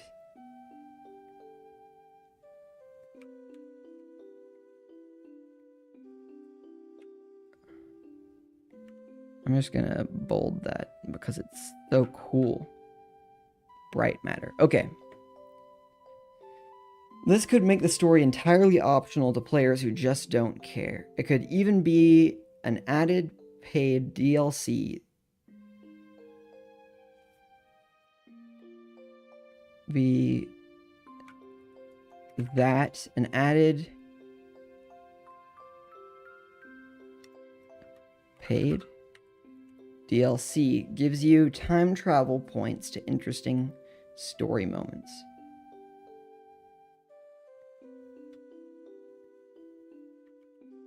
Time travel links from your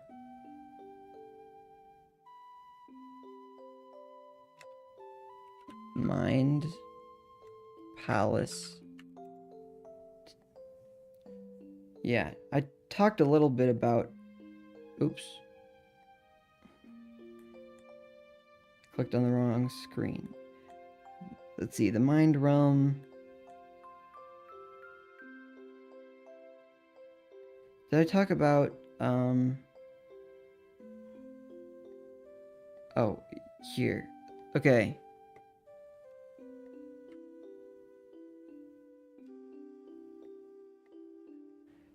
Going... Here, let me zoom in so you guys can see better. Going upwards in the fourth dimension also gets more...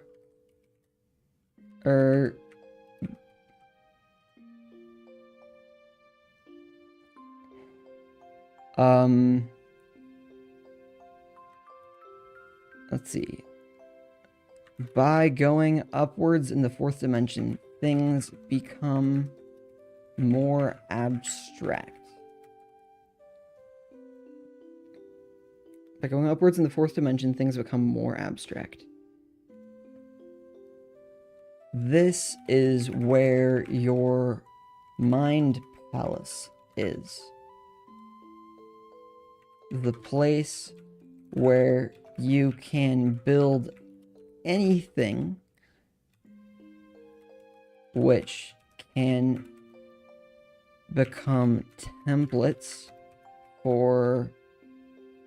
to physically place on planets.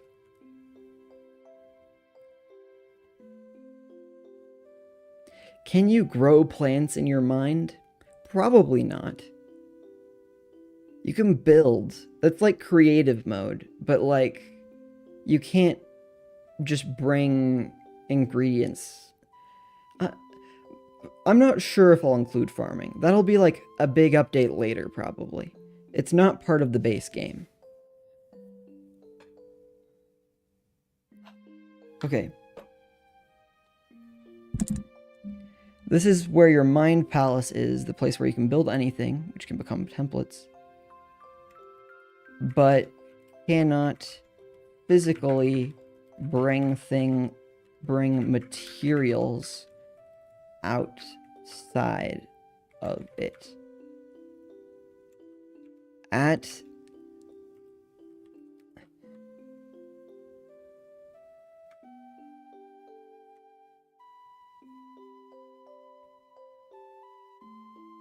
and then finally in the lore, at the top of this dimension is a singularity or something that seems to be the source of power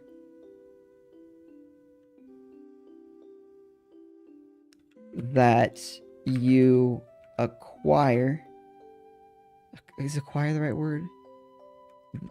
That you can use when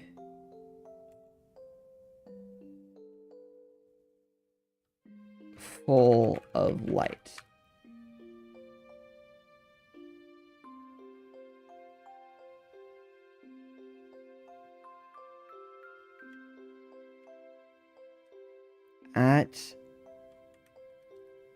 In the depths of this dimension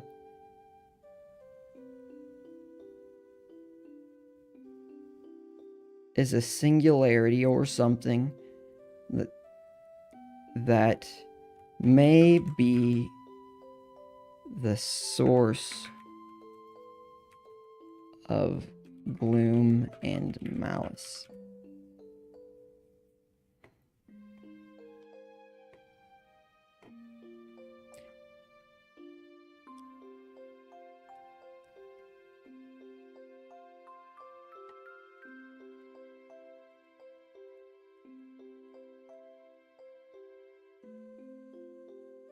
This would be an appropriate place to have a white hole.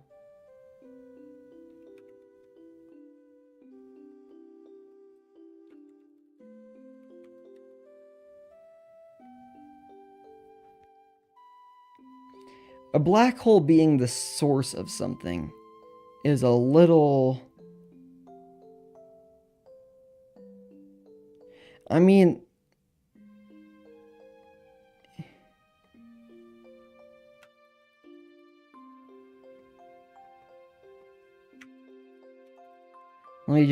I'll let you just chew on what that word means when I put it in there.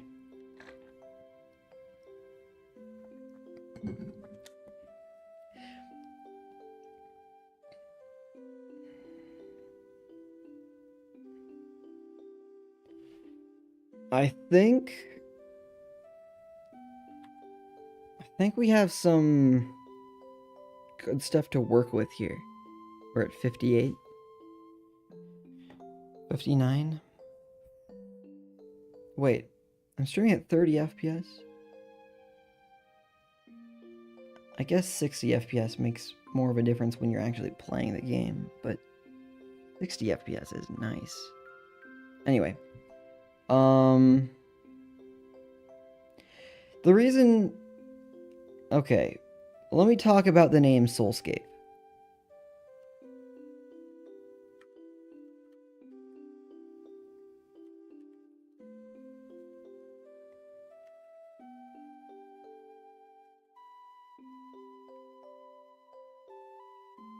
Because it has some pros and cons.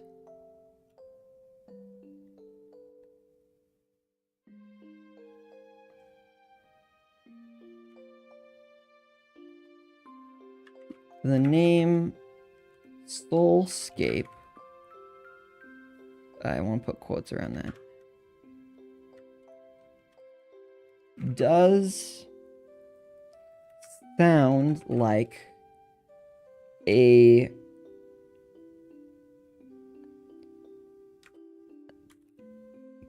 expanse where the mind is, which fits pretty well with the dark, light, and middle of the realm I've of the realm I'm talking about. There are pros and cons to this.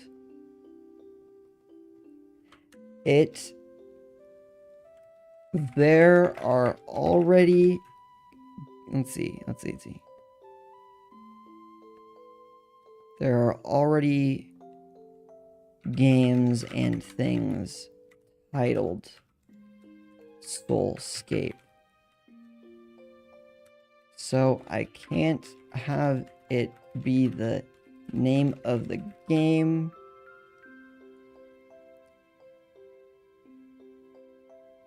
Really. The games that have used it are small though, but I don't...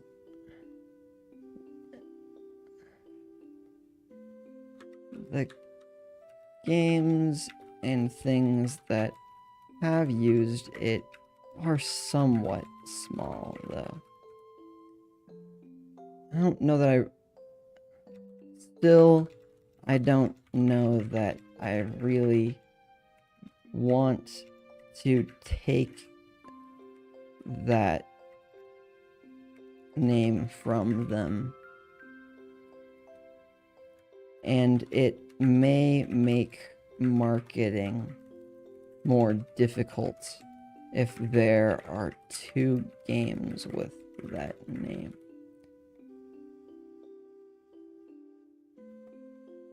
Okay.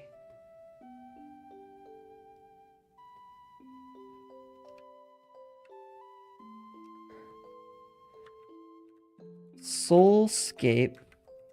Oh, I passed the 2-hour mark. Soulscape does sound more serious in tone than perhaps then I think I'd want to convey. I want something more whimsical. A world of pure imagination type thing.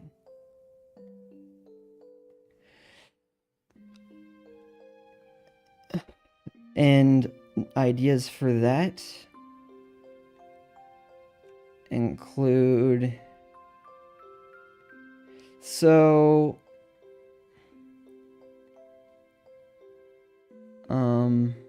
Little Big Planet uses...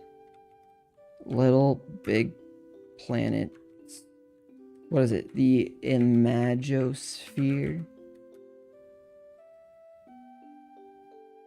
The Imagosphere?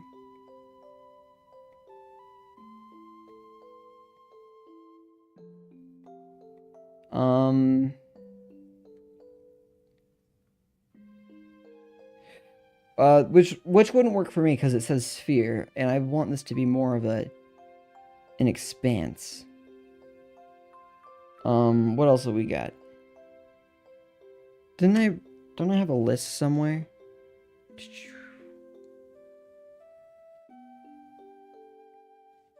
Here, let me pull this off. Oh, pull this off to the side. Open up my window of off-screen things. Good, it opens the window in the same spot. What do we got? My game ideas dashboard. Mind Palace. Do I have this in here?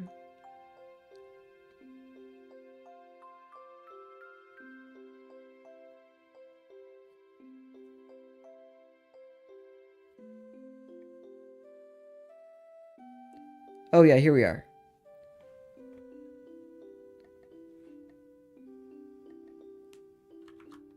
None of these are so good that I would put them big. Let's put them small. We got Headspace.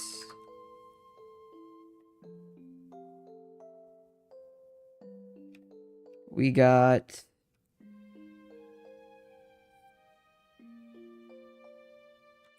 Skull space. We got... What else do I see? It's not that many. I have a long list of words, but not all of them are names for what the place should be called. Because Soulscape works pretty well. The Brightlands, maybe?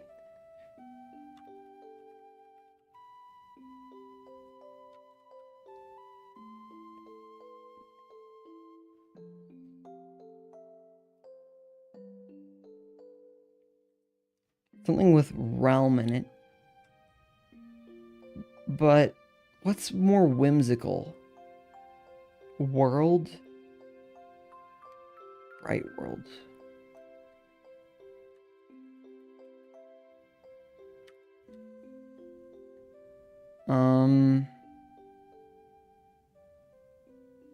Here, let's go back to ChatGPT. What? Wait, I don't need it to be a new thing.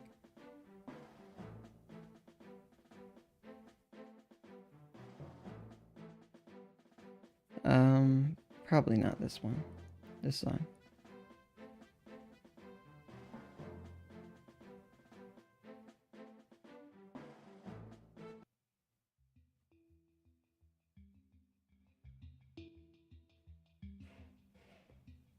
Oh, well, I still need my...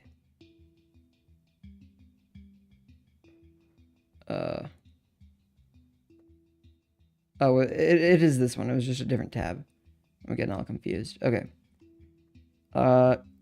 Words for world or realm. Cosmos, universe, domain. Sphere, realm, planet, globality, existence. Terra, Gaia, orb, spherical, earth, biosphere. Domain. Does it have domain? It does have it twice. Territorium. Kingdom.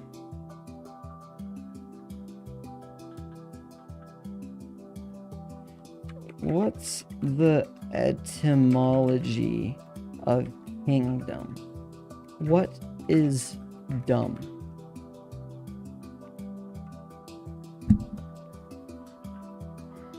Old English, a suffix that means state or condition.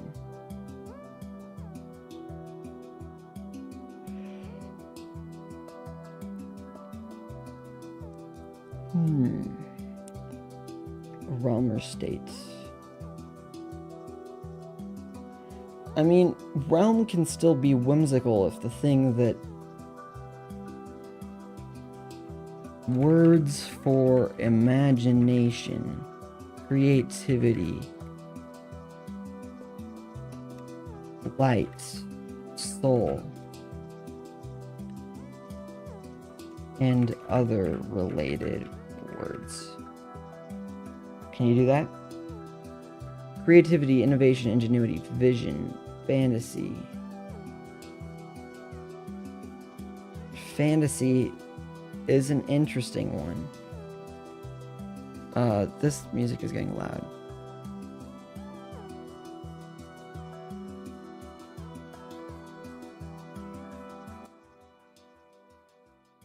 Okay.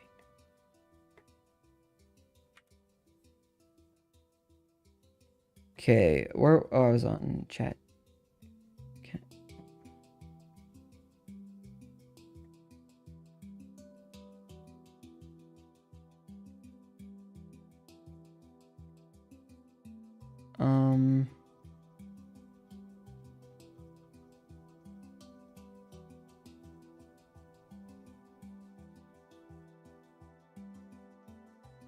You know what? I could just open this in a tab, bring it over here, and watch this. I tile these two.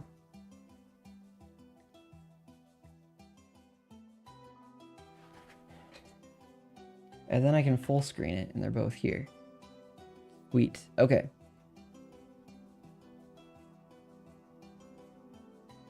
Okay. What do we got?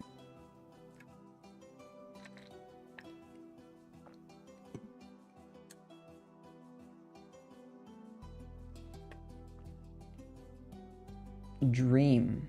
Dream isn't bad. Dreamscape.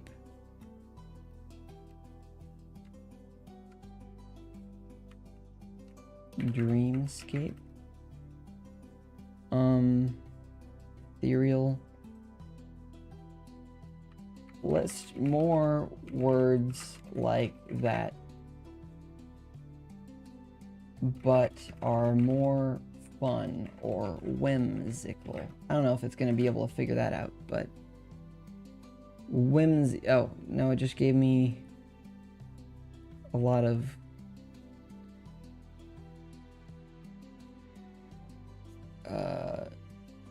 can I just have it try again?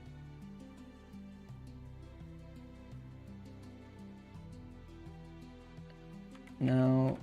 Give me words that mean world, but sound more fun. Okay, here we are. This is more something I can work with. Fantasia. That's a real word, isn't it? Define Fantasia. A musical composition. Wait, that can't be the only definition. A free, usually instrumental composition, not in strict form. A work in which the author's fancy roves unrestricted. Something possessing grotesque, bizarre, or... Is this really... Fantasia sounds...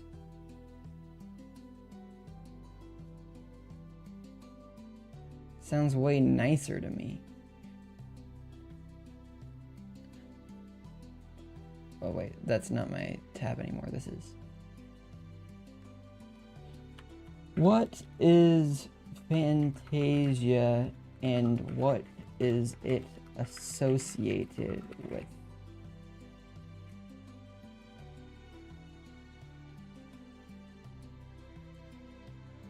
Yeah, that's what I think of as Disney's Fantasia. I think of it as like a broadly good thing. Dreamlike, whimsical, improvisational. Fantasia is pretty close to what I'm going for, I think.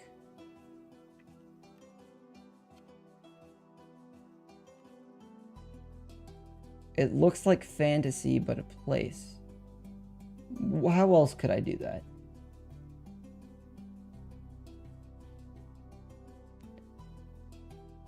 Fantasia.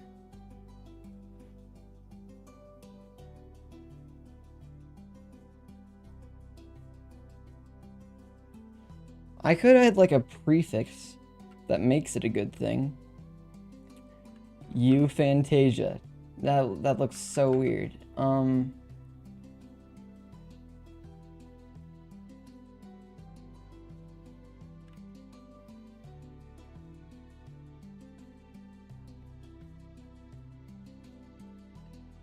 Visual, yeah. That's what I think of Fantasia as Disney's thing. Associated with creative works that emphasize imagination, freedom, and a departure from traditional or rigid structures, particularly in the realms of music, art, and literature. Fantasia could be a strong way to brand this.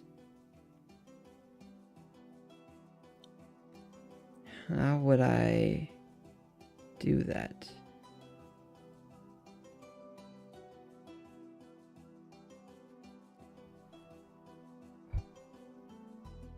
What do we got?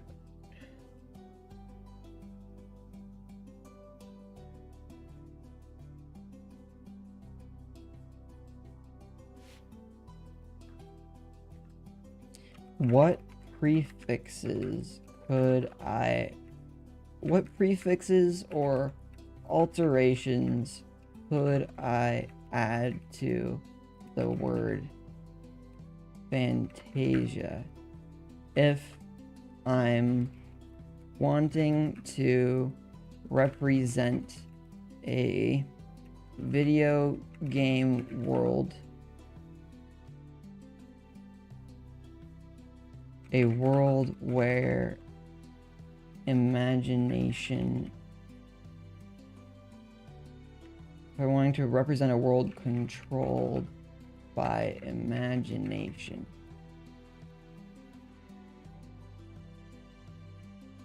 Okay. Phantasm.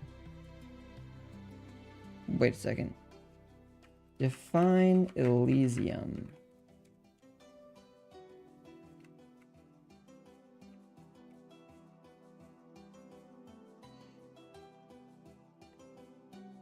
Happiness, bliss, delight. Phantasium. Nah, it doesn't quite work.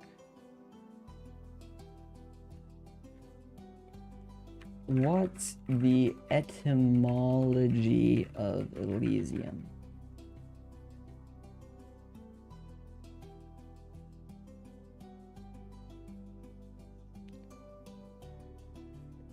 They just made up a word for it back in Greek times, it seems like. Related to dawn.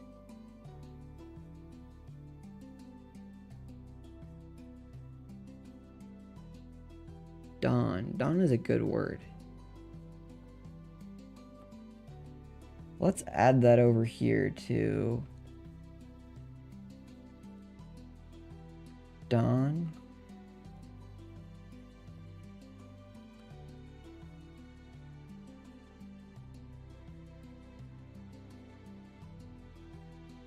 Come on, edit the text in there.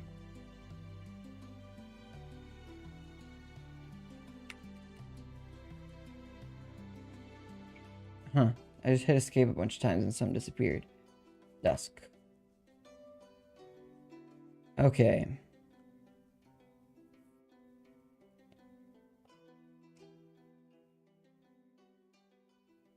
Oh, my Minecraft might be over. That's okay. What do we want next?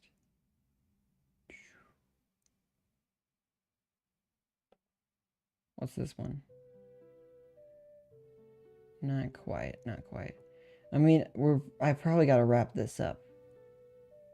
So let's go with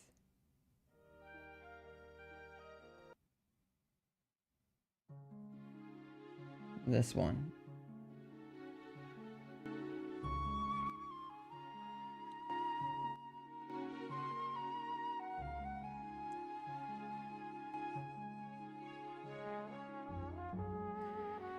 That's good. That's good. Okay. Fantasia. I'll add Elysium.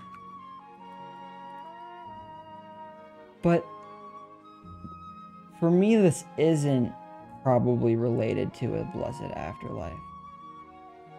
The Elysian Phantasian.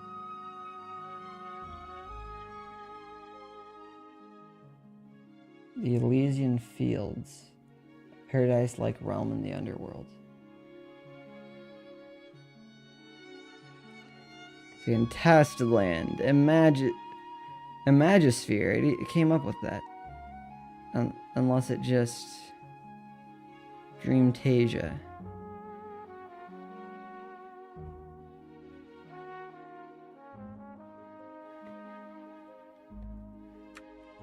Other words like fantasy. Whimsy. Fancy. Fancy probably comes from the same thing. Creatia. Fantasia with a PH.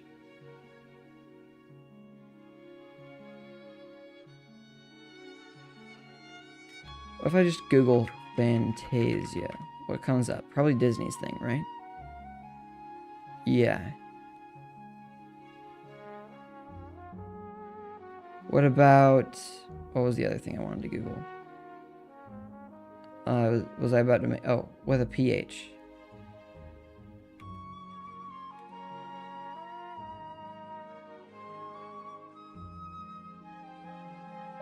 Oh, this is a thing already. What is it?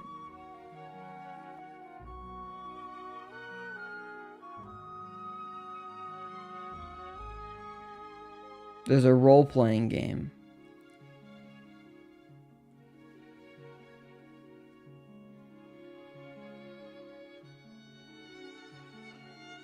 Huh.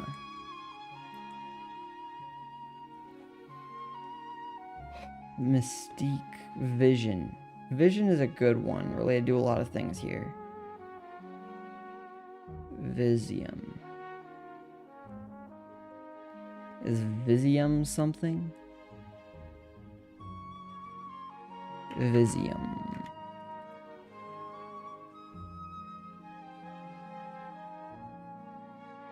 It is something. Elusium. Elusia. Invention, creativity.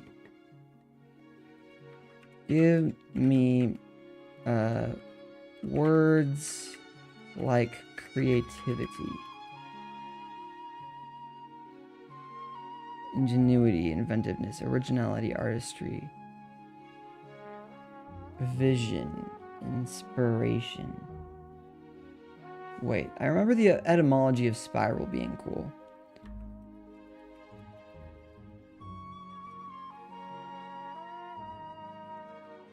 Let's go inspiration. Oh, because spire is to breathe.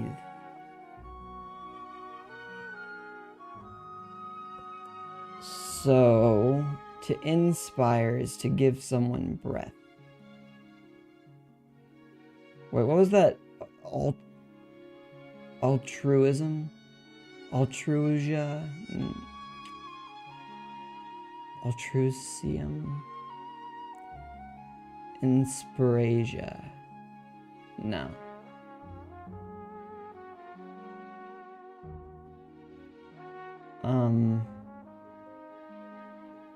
I could just...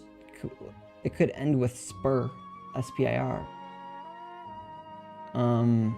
I've spent a long time trying to come up with words. And there's no chat to facilitate.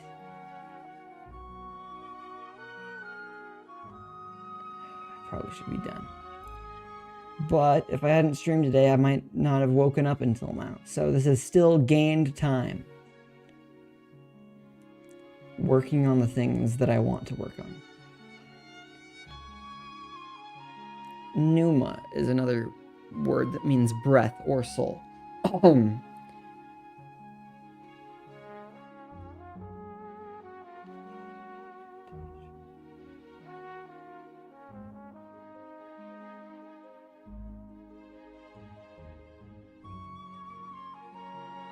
Fanspur. Spirit. Oh yeah, spirit is a word that comes from inspiration. Breath.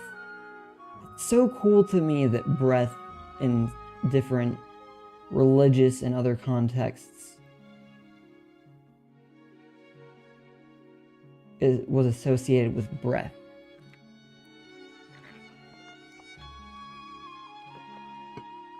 Because I guess if somebody's breathing, they're still alive.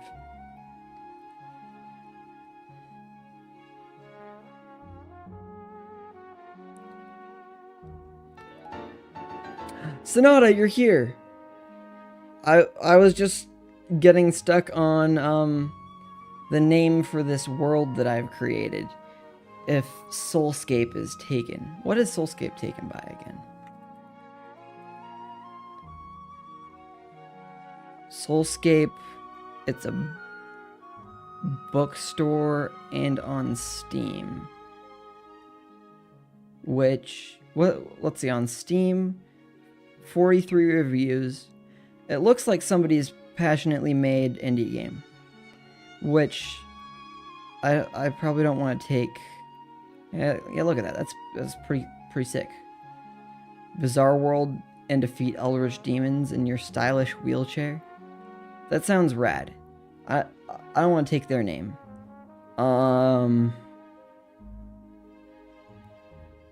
Don't know what this is, but I could still use it, just not as the name of the game. But I wrote down a lot of lore today. Can I untile? Here, let me show you. In fact, let me just I was about to end stream. I'll end with a recap of everything today, which this whole board minus this section up here is new. Written out today. It does look like a lot of work when I put it like that. Alright. Here, let me pause the music for the recap. Or shift the music. Maybe I'll just shift it.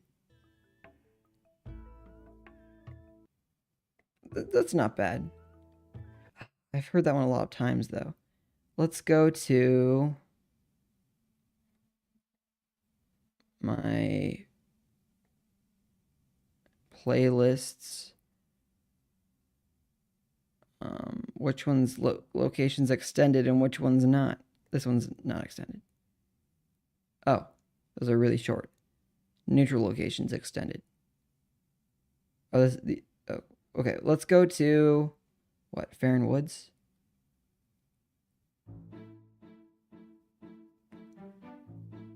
Yeah, that fits about the vibe. All right, let me recap what's been going down. So, here is the pitch for the lore of this. The music's a little too loud. I'll try it. Okay.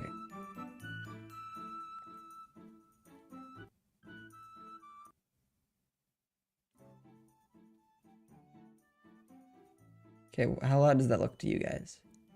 It's barely anything.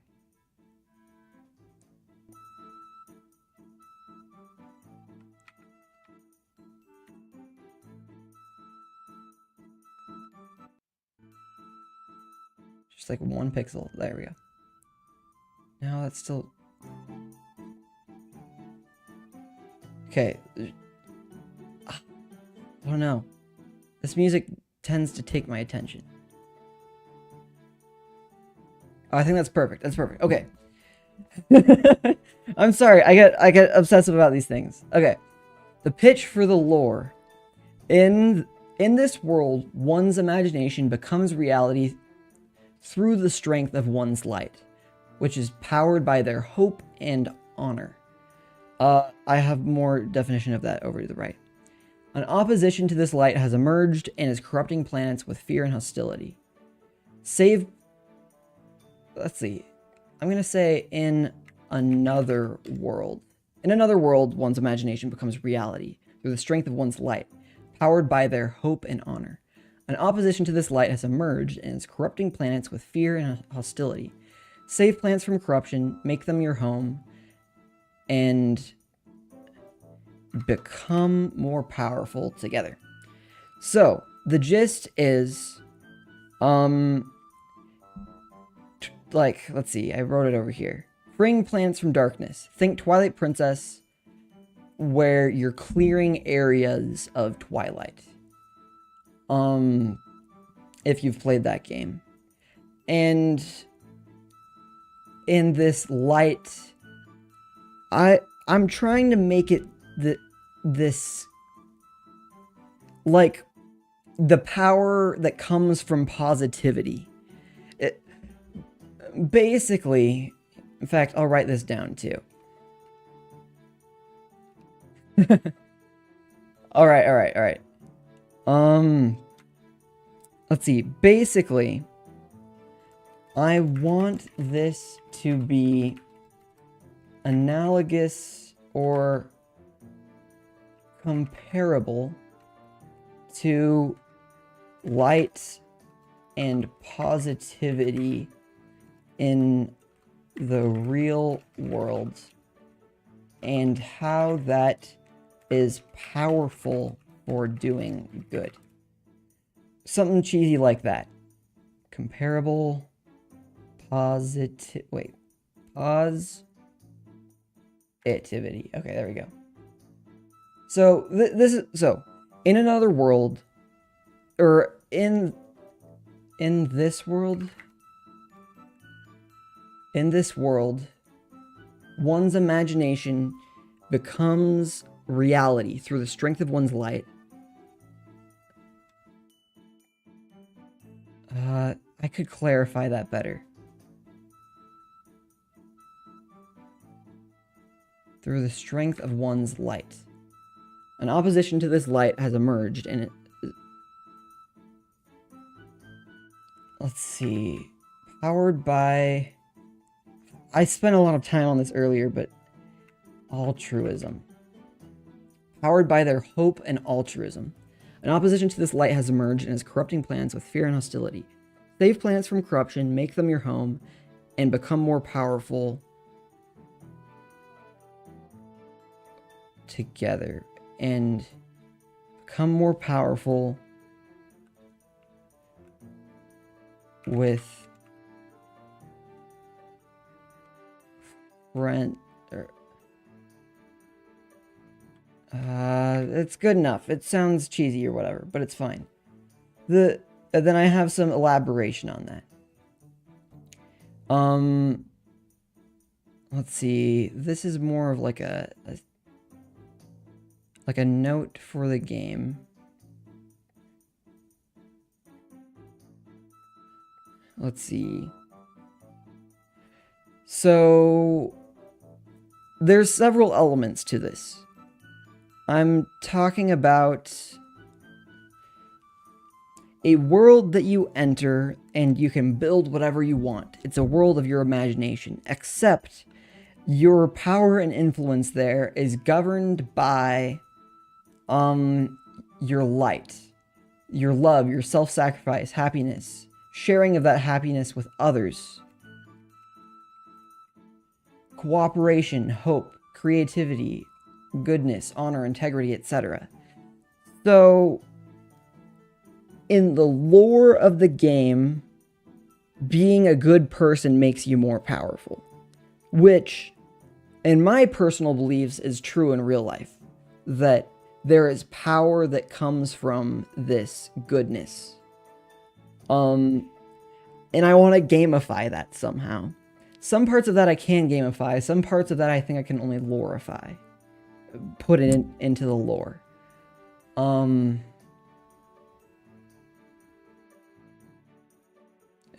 If I isn't such a bad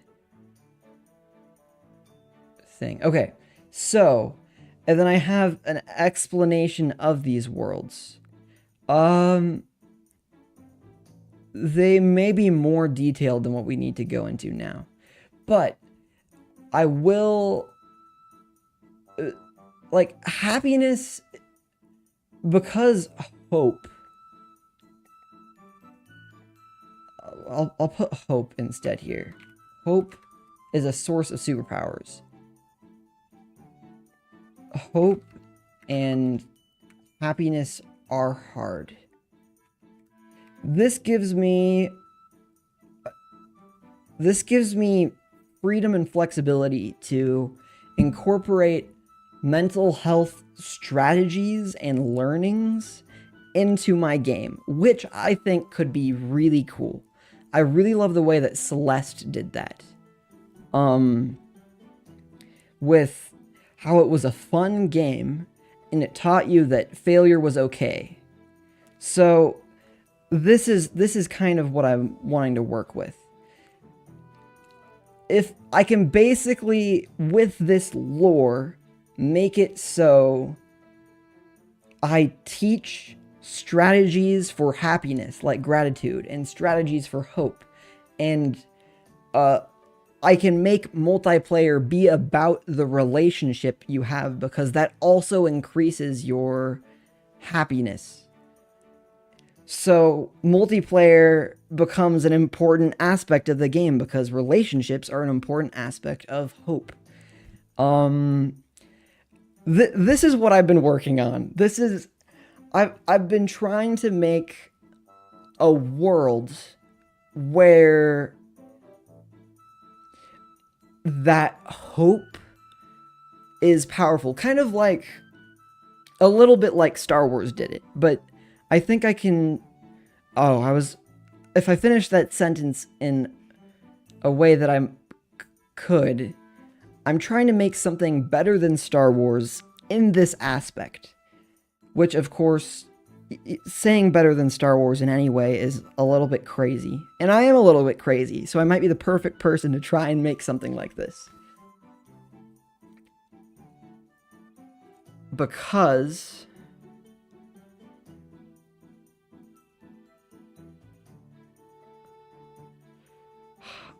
this is wild. Okay. Star Wars. Star Wars makes belief cool. It makes it so, like, Han Solo's like, I don't believe in any Force thing. Then at the end of the first movie he's saying, may the Force be with you. And I think it's cool that it gives strength to a belief in anything. And I think that... I mean, this gets into my personal philosophy, which I don't necessarily want to, like, preach with this game. Anything that feels too preachy, I want to stay away from.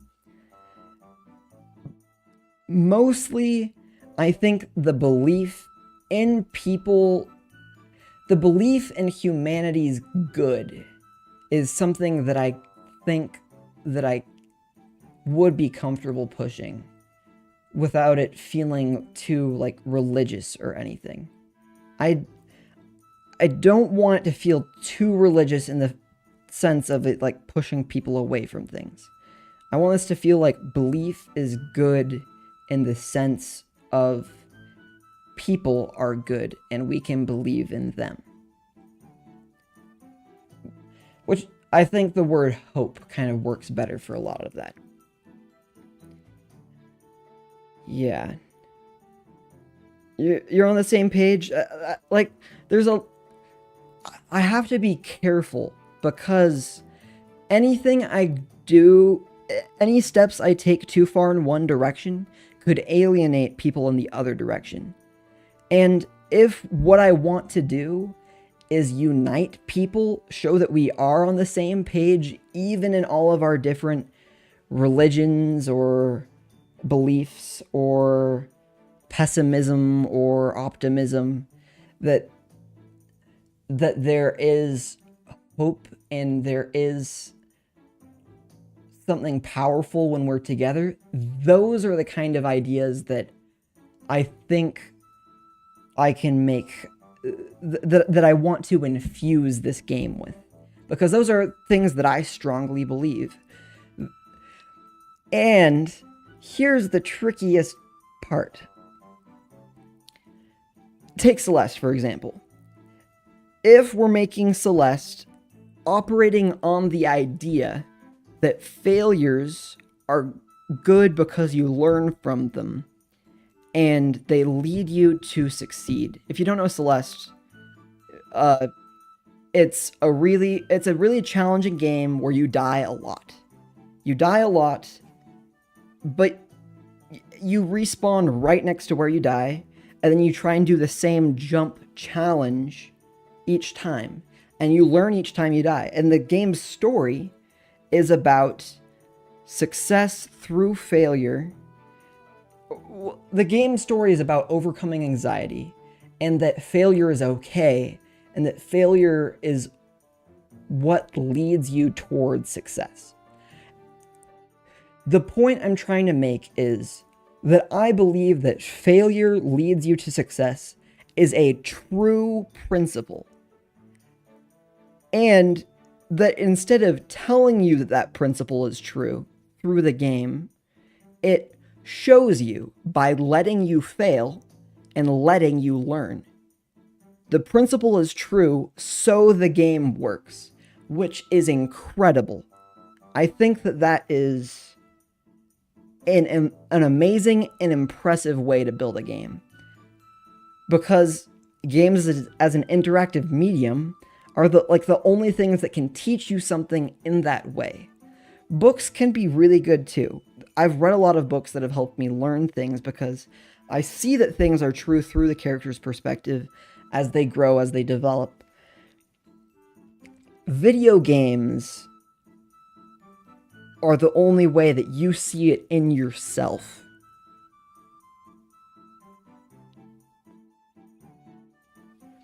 So, let me add some like principles up here.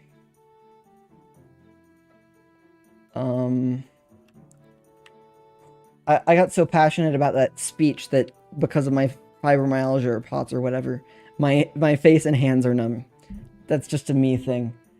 Because I use so much expression and oxygen or something. My body is whack. Okay. Principles to preach. I want to avoid that word entirely. Principles to infuse into the game. And that would include... Actually, let's grab this. Increase in size. Go like that. Okay. Principles to infuse. And together we are powerful. That sounds so...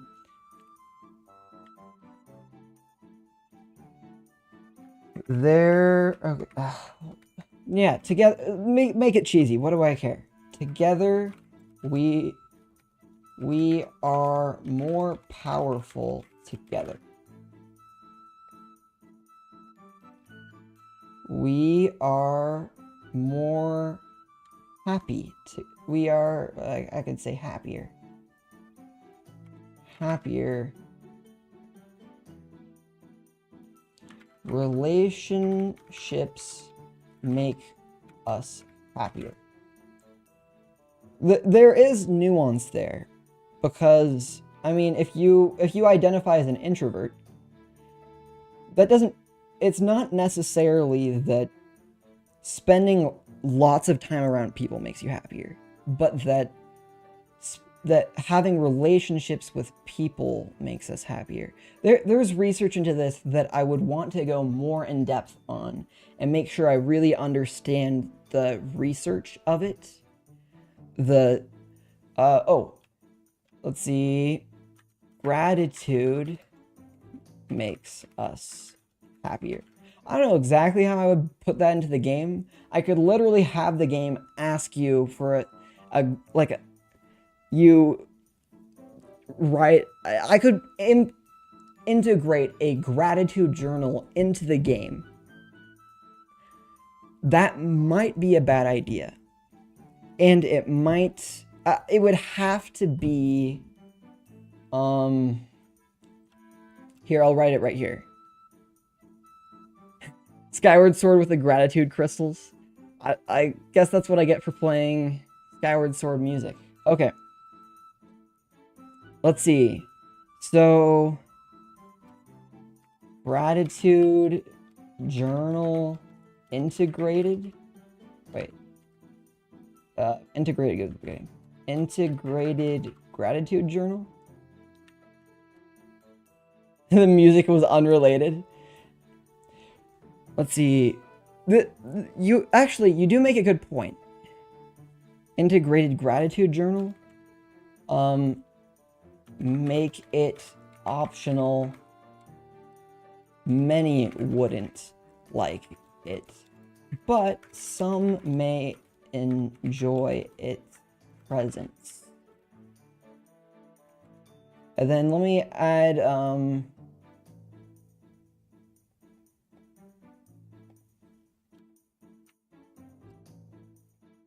let's see, gratitude crystals. Let's see, service that... Wait. I just got a crazy idea. Pranks, right? Pranks don't give you gratitude, but they do build relationships with people. Could I incentivize playful pranks in gameplay? Because that would be cool. if I could. I don't know if there's a way to do that. Okay, let's service that makes you stronger or gives you something. Incentivizing prank. I don't think I've seen anyone do that. That would be crazy. Incentivizing. Is it with an S? I don't know. Playful pranks. No idea how, but it could be awesome. Pranks are one of my favorite things in Minecraft. Like, if you've seen Captain Sparkle's series of Mionite or Trollcraft, the best parts of those series were the players on a journey together, and they prank each other and have fun along the way. That's why Mionite worked so well. The way they did it was they basically used Minecraft as a medium for almost a D&D campaign. Like they added a story to it. I don't know that they're the only ones who've done that, but they're the ones I've seen who've done that. And it gave them something to work towards together. And so it put them a lot on the same team. Actually, it kind of split them into separate teams, but that's... It gave them an identity, and then they worked with it. They worked along it, pranking each other on the way. I think that's a pretty good formula for that. If I could incentivize playful pranks, that would be crazy. Let me make this green, because I think that's an awesome idea.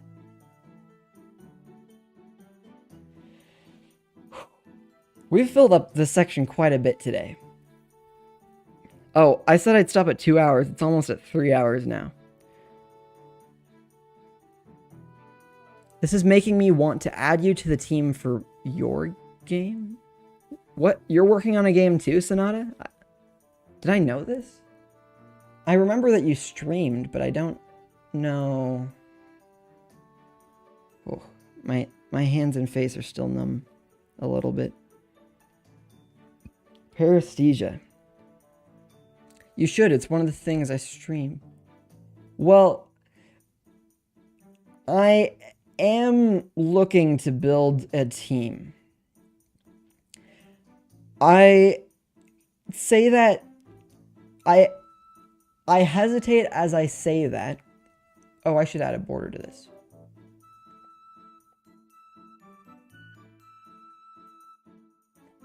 There, now it looks like a title. Okay. You're making a Pokemon fan game in a new region with a full, unique Pokedex and everything. That's really cool. I think that's super cool. Let's see. I have a lot of... Okay. Let me...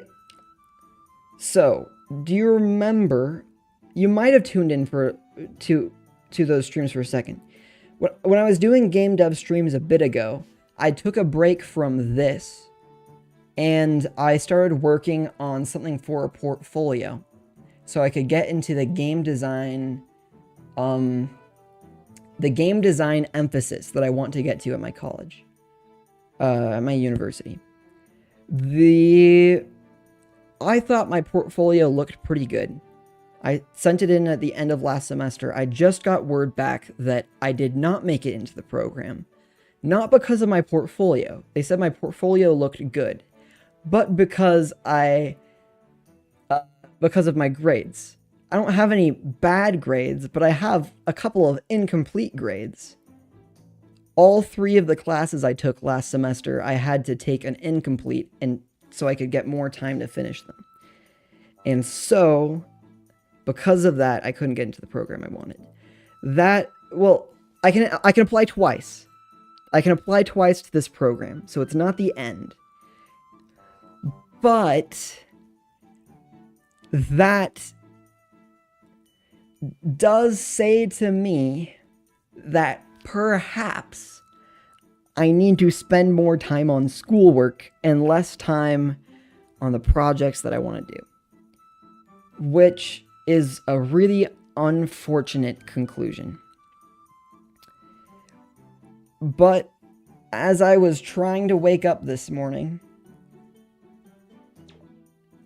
I thought about how some days I wake up at 2 or at noon, like PM. Like I sleep in a lot. With my streams scheduled at 10 a.m., it's something that I'm excited for, that I get up for, that I start my day with something productive. There are a lot of things that I'd like to spend my time on when it comes to this aspect of streaming.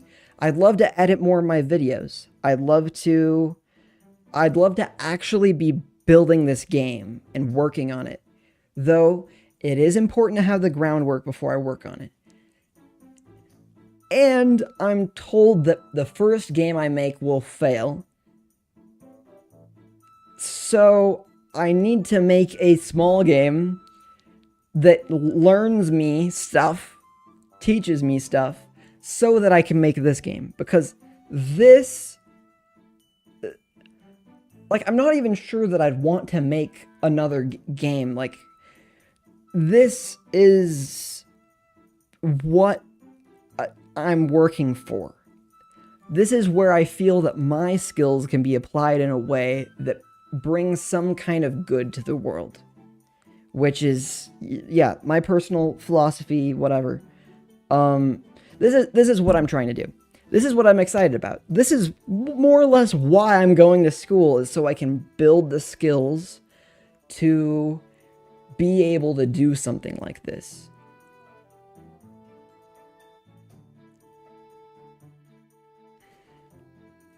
I could build a small portion of this game and then keep expanding it with, like, the model that I was leaning towards the most is a free-to-play base game where you can join in on anybody else's world even if they have DLC, but you would have to pay for the DLC or extra content if you wanted that. Which seems like a pretty fair way to monetize it. The more content I make, the more packs I make, the more things that people can buy. I still think cosmetics that you buy aren't a terrible thing. But I really want it to be accessible and free to people who just want to try it out. Oh. That sounds a lot like I make a story DLC, and then 3 DLCs later I decide to make the first one free. And then everybody who bought that is like, wait, but I paid money on that. And then I'm like, well, then you get all of this, and then is that worth it to you? I don't know. I didn't want cosmetics. Well, here you go. That's such a tricky place to be. Anyway, maybe I plan to not do that. But that seems like a tricky thing to plan for if I want to give free users more content later on. Once I have more things that people can purchase. Anyways. Okay. So, the point of my tangent about school is I don't know that I can spend time on this enough to make money on this right now.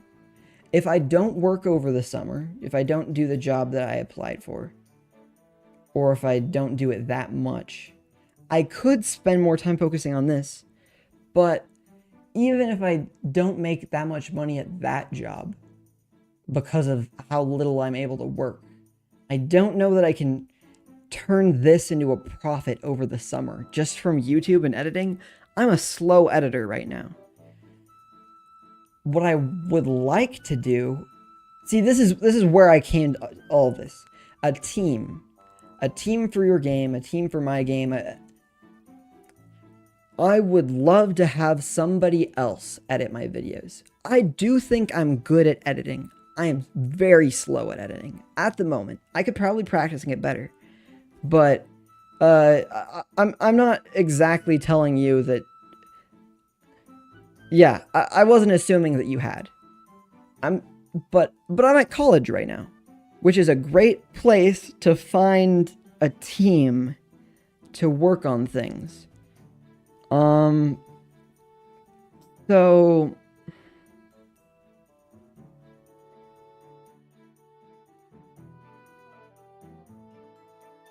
I'm stuck in a place right now where I do need to focus on my schoolwork. I'm also stuck in a headspace right now that I don't want to work on my schoolwork at all. Maybe some of the research that would help me for this game about productivity and stuff could help.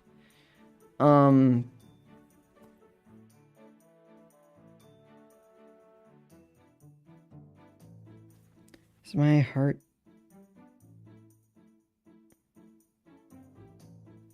Is that my real pulse? Huh. Where's my bag of stuff?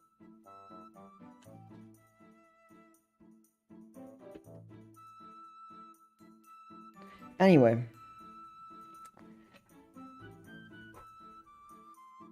There's a lot that I want to do here.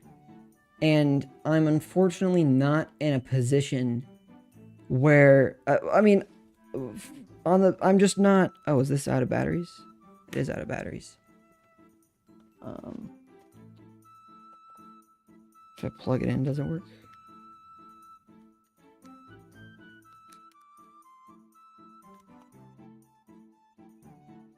There we go. Okay.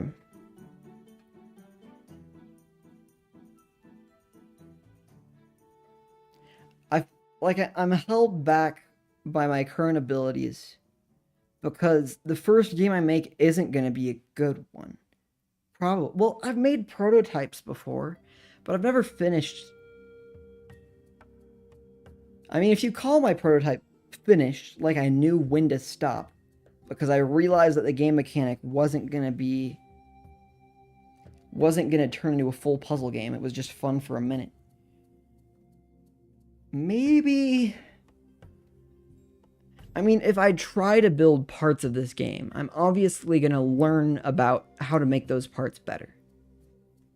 And I'm going to learn how to improve old code, and then maybe I could just remake it. Soulscape 2. Except it wouldn't be called that. Fantasia.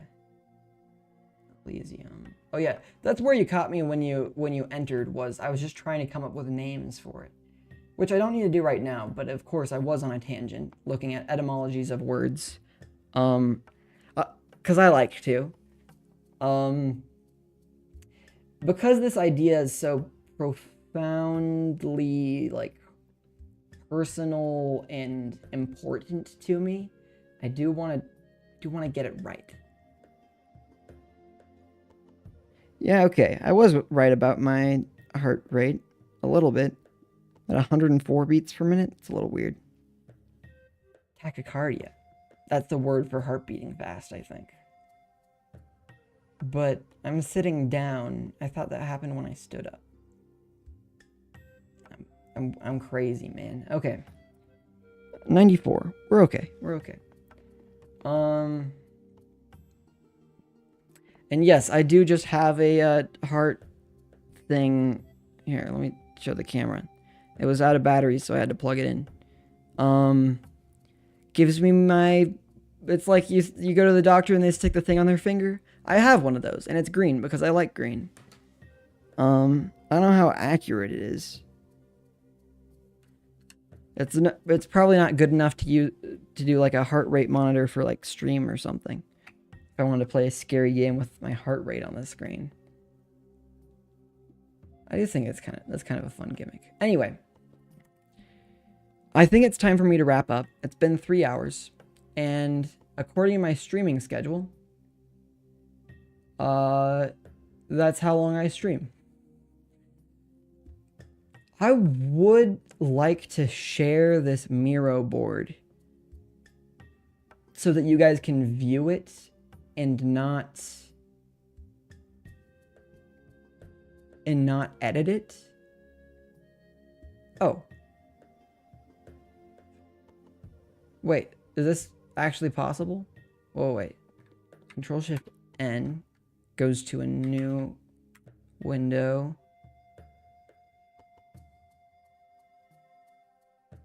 Oh my gosh, you guys can actually follow along? Can you make comments? Wait, can I make it so they can comment? Share. I literally thought this was impossible. Can comment. Upgrade to enable commenting. Okay. So you guys can view it. That's actually rad. Where's my other tab for that? So you guys could view what I'm working on. And even point at stuff. Imagine I have like all the chat pointers on here. All right, well, I'm ending stream now anyways. So take care, Sonata. And I think I'll put this in the Discord so we can see where my game design board is at. And people can get caught up. This is great. If I upgraded Miro, I'd love to. I'd love it more if they sponsored me, honestly. But I'm too small for them to care.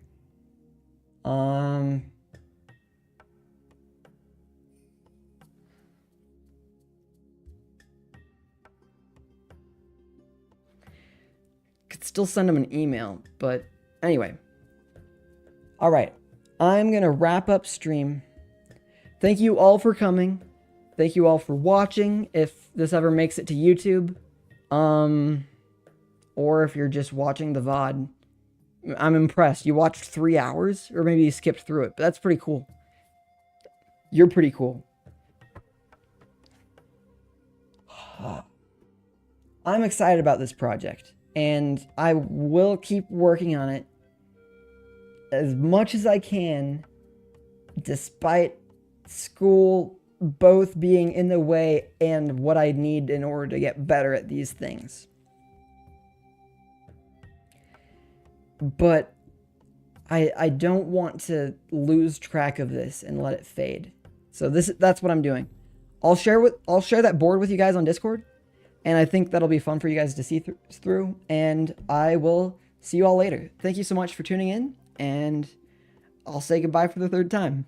This